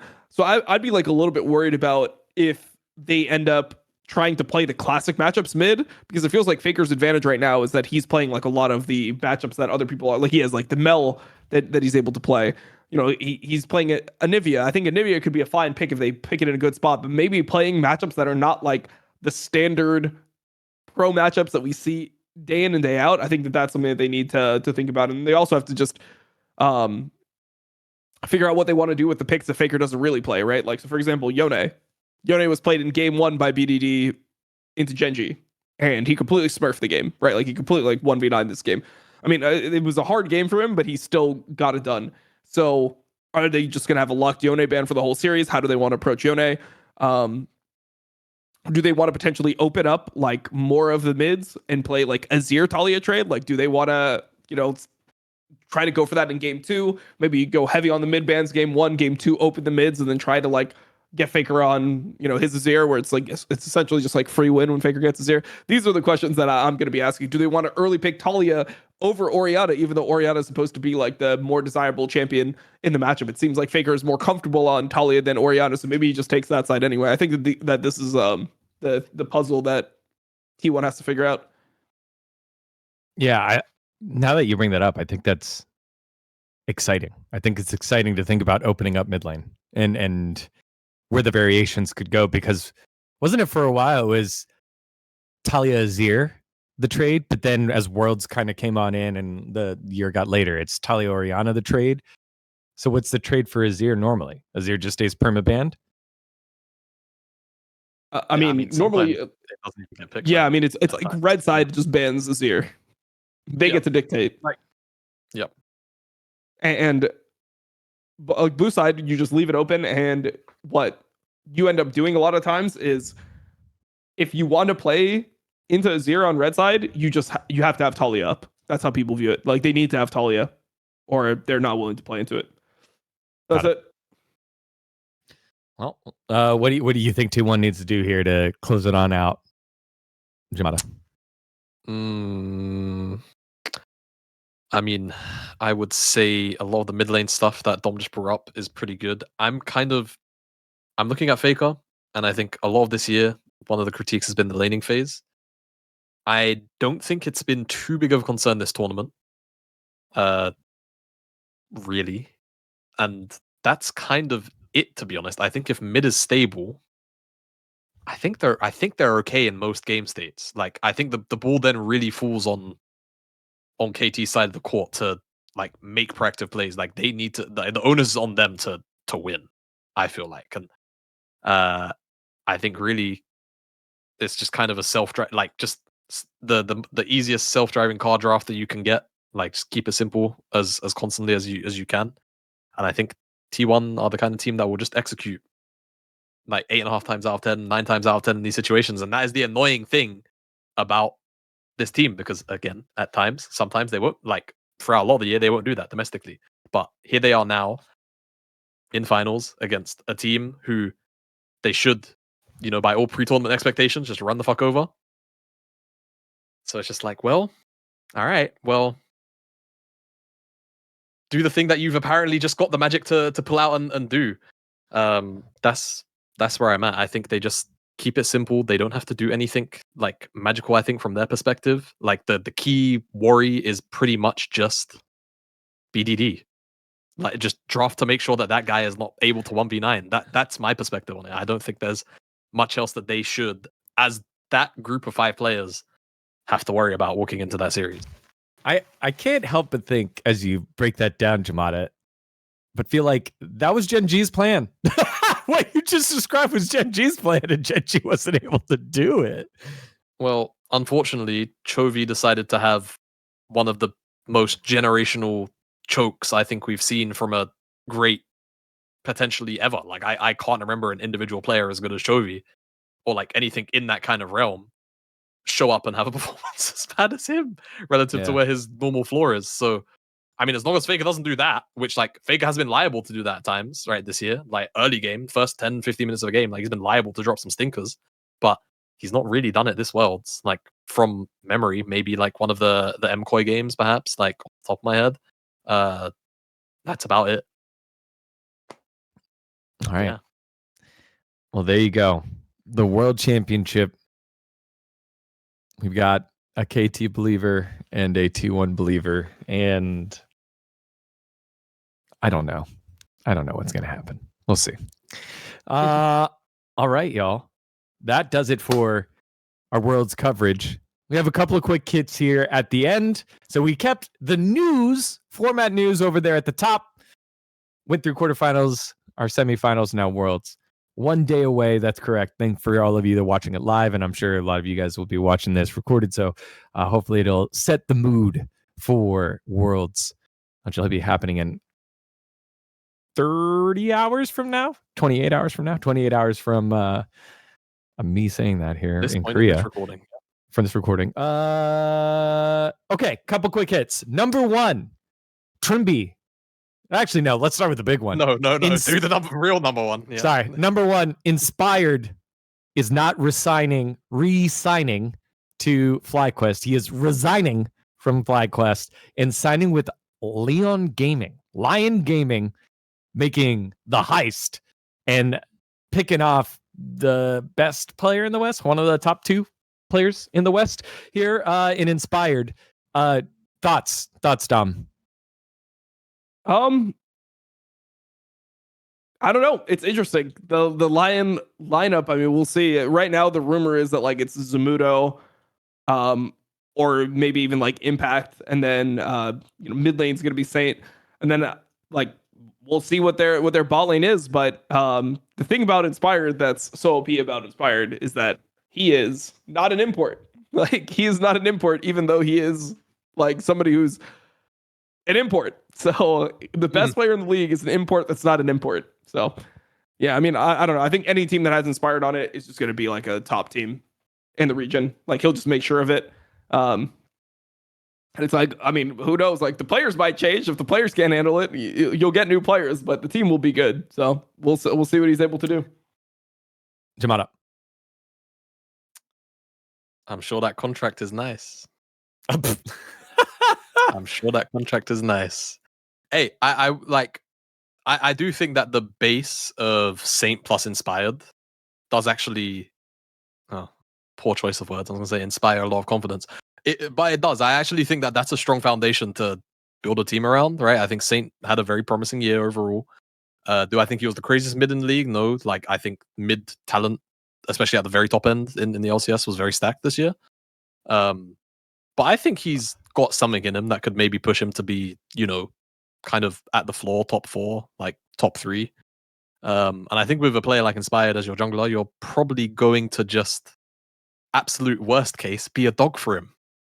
That's all you really need to do when Inspired is on your team, if that's like what the meta can allow. So I think that's going to be another question, I suppose, is like where the meta goes, because Inspired is such a flexible player, and I think if the meta goes in a direction, though it hasn't for a little while, where it's like Inspired really gets to take the wheel on some of the more like heavy carry orientated picks as well, then I think there's even more promise in that base for me, where I would expect Saint to be able to like pick up the dog mid champs and just walk around with Inspired and make stuff happen like every single game, if that's what ends up being the case.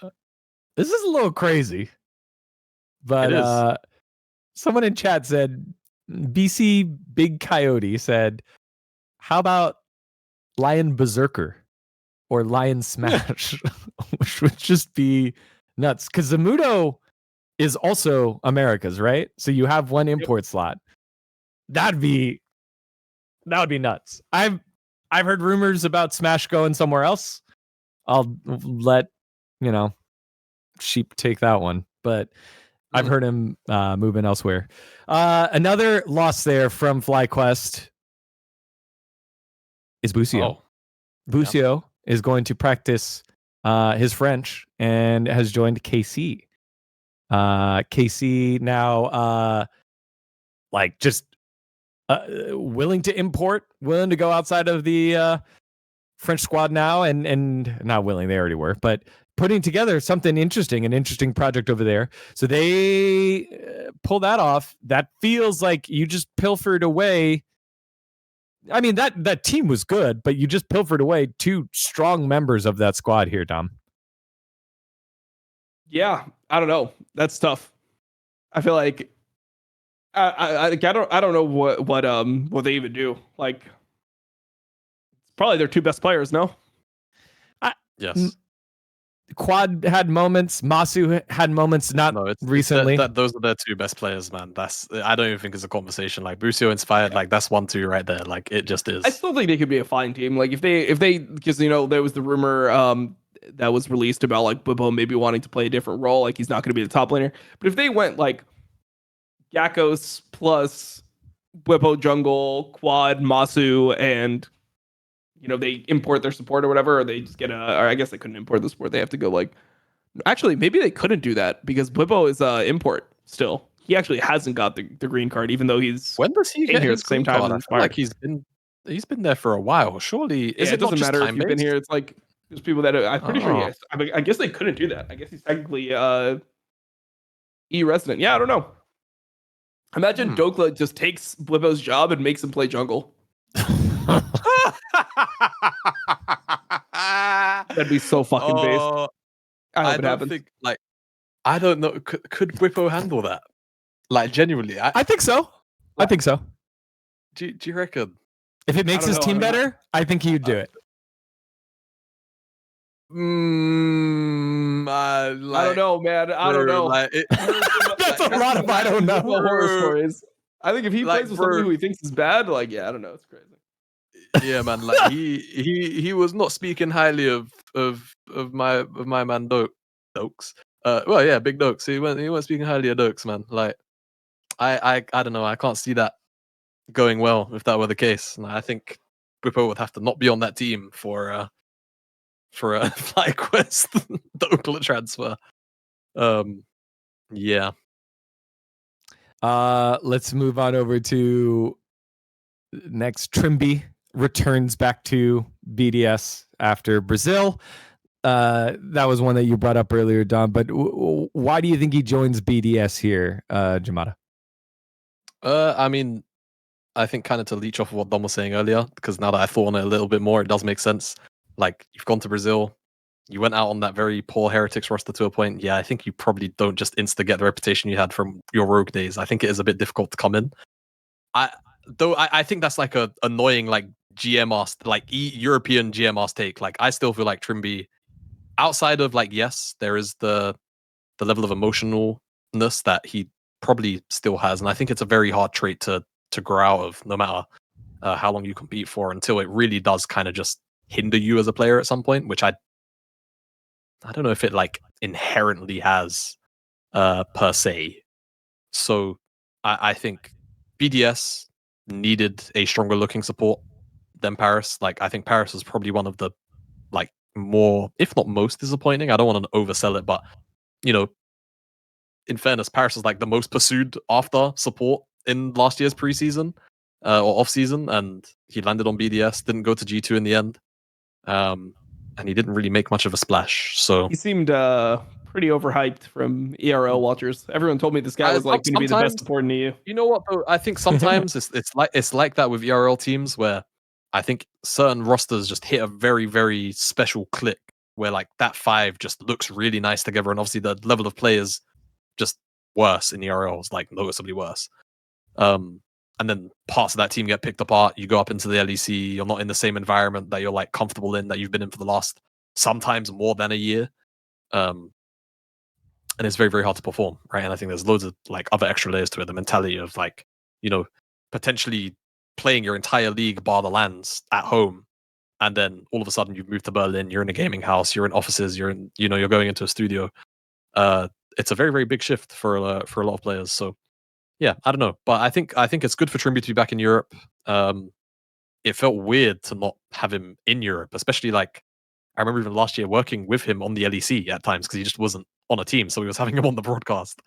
And it just felt very, very bizarre. It's like the support pool last year kind of sucked. Like it was only really like Mickey and you know, Jun ended up being okay by the end of it. I feel like I'm missing at least one other player, but I felt like Trymbi could have slotted onto a team somewhere in 2024, and just somehow he didn't. Nope. Right up until the Heretic stuff. So yeah, happy to have him back. I think like BDS could maybe be a bit of a sleeper roster, like a random crack into top 4. Be top 3. Who? Yeah, who's not making the top 3? Yeah, I said I said this on Twitter. I answered. MKoy, KC, G2. Which one's out? If BDS is going to be a top 3 team. Well, I'm just landing on the easiest answer here, which is MKoy. Like, okay. I reckon just out of sheer, I wonder how like long this team can run in the top quarter of the league. I think this is just a year where like MKoy randomly doesn't get better. And I don't know, I just get the heebie-jeebies about this team now, where it's just nothing but pure vibes. Like there's not a lot of like analytical anything to go from, other than the fact that I just don't feel like they've improved. And I feel like for a very long time now.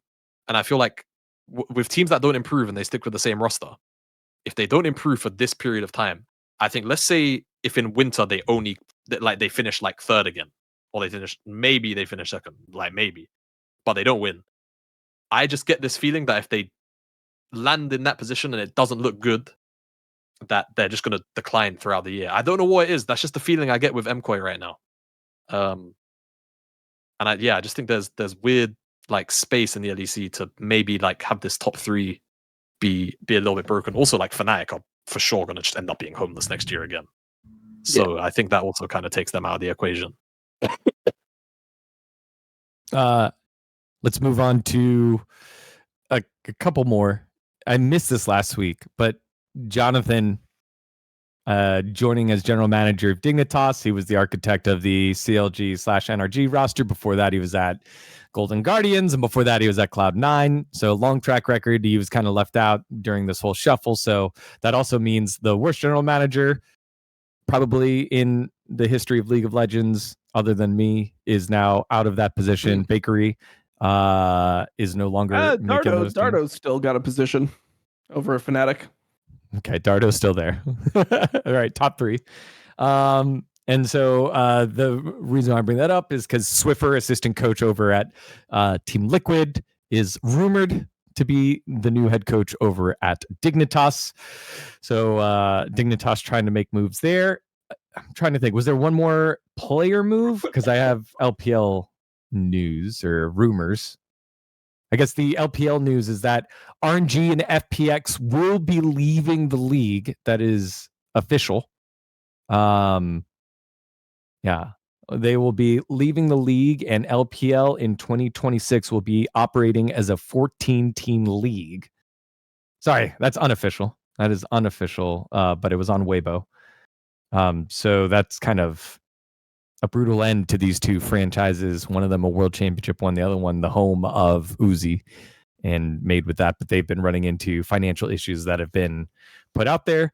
And then LPL in general, next year is looking towards an auction system for free agency and for players. Have you seen this, Tom?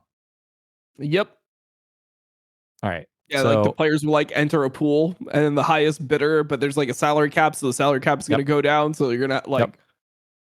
So I mean, the part that I heard Jackulov talk about is that you're not going to get to know who your teammates are. You just like enter the pool blindly. Yep. Like as a player, and then you just get on a fucking random team. Yep. So that's fucking horrible. Like I don't know, like how could that ever be better than just like people traditional talking and transfer window? Yeah, getting to play with people they want to play with. So the idea is it's like think of it as they use the word auction, but think of it as it is an auction, but it's also like a draft. So I did some digging. There are examples of this in Honor of Kings, which is Arena of Valor for those of you that play that in the West, which is one of the biggest, if not, I think the biggest esport in the world. And they turn it into like a draft night. And so you go in and you have like a proposed, this is what they do. And it feels like a lot of the rules might fit the same thing because there are a lot of the same organizations within both Honor of Kings and the LPL. You have a draft plan that you go in with. You have to submit it to the league, and you are given draft position based off your most recent performances over the last 2 or 3 years.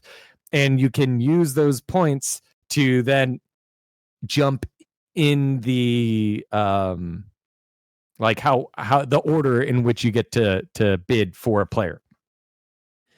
And so I don't know how they decide. They haven't said that yet. It hasn't been translated yet. How they will decide which players go first.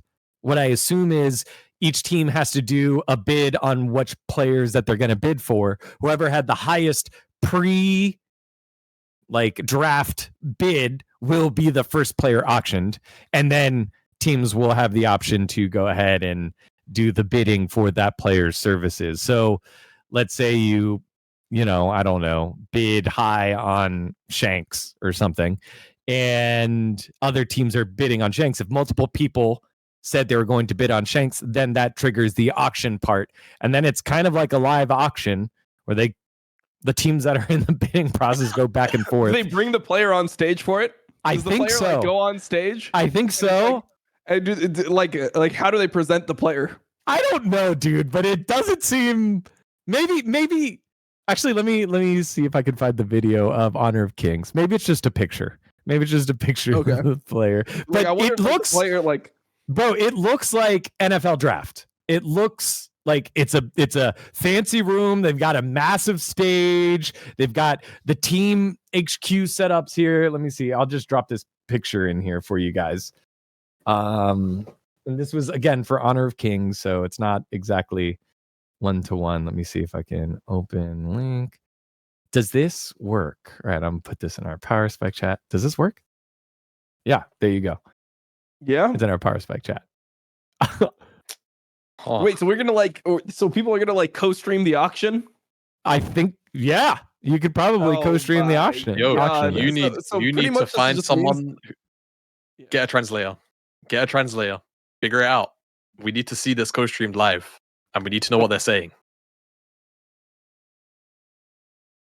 And so basically, that's the way that they're going towards. All right, I opened up Billy here. Mm-hmm. Yes, here's the video. Okay, they're at the desk, blah, blah, blah. So you can call timeouts. You can call timeouts in the middle of the auction phase that you can reach out to the CEO that's spending the money, I guess, of your organization and see if you can spend more money. All right, I'm scrolling. It does look like they bring the player on Can you imagine stage. if they did this in North America?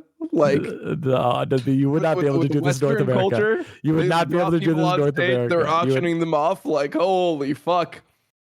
You would not be able. Okay, so they're seated. They're seated while this is happening. Here, all right.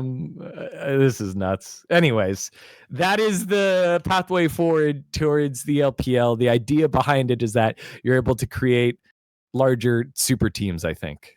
Right? The super teams are able to be made because the teams with more money and the teams that have had recent success can spend more money. and anyways, that seems to be the play. I don't know what that means for, and also I think the current rule is like if you aren't contracted to a team or are contracted to a team but didn't play in the LPL, you can negotiate directly. But if you played more than 2 games in the LPL last year, you will be put into the auction. So anyways, Dom, no. Jesus, bro. Oh man, I think it's just a different system than what we're used to in America and I guess everywhere else, where sports has free agency. It's leveraging free agency. And I think this is just a different option. Do they still get paid? Yeah, they still get paid. Do they get to make their team? No, they don't. But are they still getting to play the game? Yeah, they do. I think there was also a portion in there that said if a player refuses to play for the team that they're auctioned for, they will be suspended for 2 splits. Oh wait, so you don't want to play for the team. Yeah, you have to get executed for it. Nice, play for this team, or you're just killed. Well played. Yeah. They News is still coming out on that, and obviously this is a system that I don't have a parallel sports 1-to-1 for, but I've got a parallel. I've got a parallel, bro. I'm looking back in America. But this is the news that's coming out, and this is the way that it's moving forward, and we'll see what they do old school here. moving forward. Very old school. Yeah, not too sure about it, but we'll see what happens. Draft night in the LPL for 2026. We'll see what happens there. And I'm also interested in what happens to the teams on the bottom of the pack, ones that are trying to put together the KT. KT was in a big spend roster and still made it to Worlds and found success. So we'll see what happens here. It looks like the teams that have had the most recent success are AL, BLG, and Weibo, I think, are the ones that have the most points to make the move. So anyways, we'll see what happens first. Can anyone edit that Key and Peel skit with LPL draft? Yes. We'll leave that one to you guys. Y'all, those are the rumors. And as news comes out, we'll keep you posted. I'm sure roster mania is going to be crazy. We still have to figure out. Oh, last one. We didn't talk about it. Loki deciding to stay at home. He'll be staying in Korea. So Cloud9 have a mid lane hole to fill. Is there anything you would like to say, Dom? There you go. I'm giving you the out or in. Not really. I mean, we're just trying to find a mid laner. So most of my days, like right now, is just watching POVs, watching VODs, trying to figure out who would actually like make sense for a team. Yeah. So Cloud9 has another player thing to try and solve. We'll see who they're able to do that with. Y'all, I think this is the longest episode of Power Spike. By far. But it was almost 4-hour Power Spike. For those of you that stuck with it, thank you so much. We had a lot to catch up on. We wanted to touch base on everything. The rumors were too good. The actual player moves were good. The Worlds format stuff came out. And it's a telecom war for the finals. One can dream of the underdog story happening here. It has happened before in 2022, but we'll see who ascends into the heavens as they've been pushing LoL Esports has in 2025 as the world champion. And we'll have that covered for you in the next episode of Power Spike. Thank you to all of you who have watched throughout the year. If you haven't already, like and subscribe. Thank you to all the sponsors for pushing this one out as well. And we'll see you next time. Bye-bye.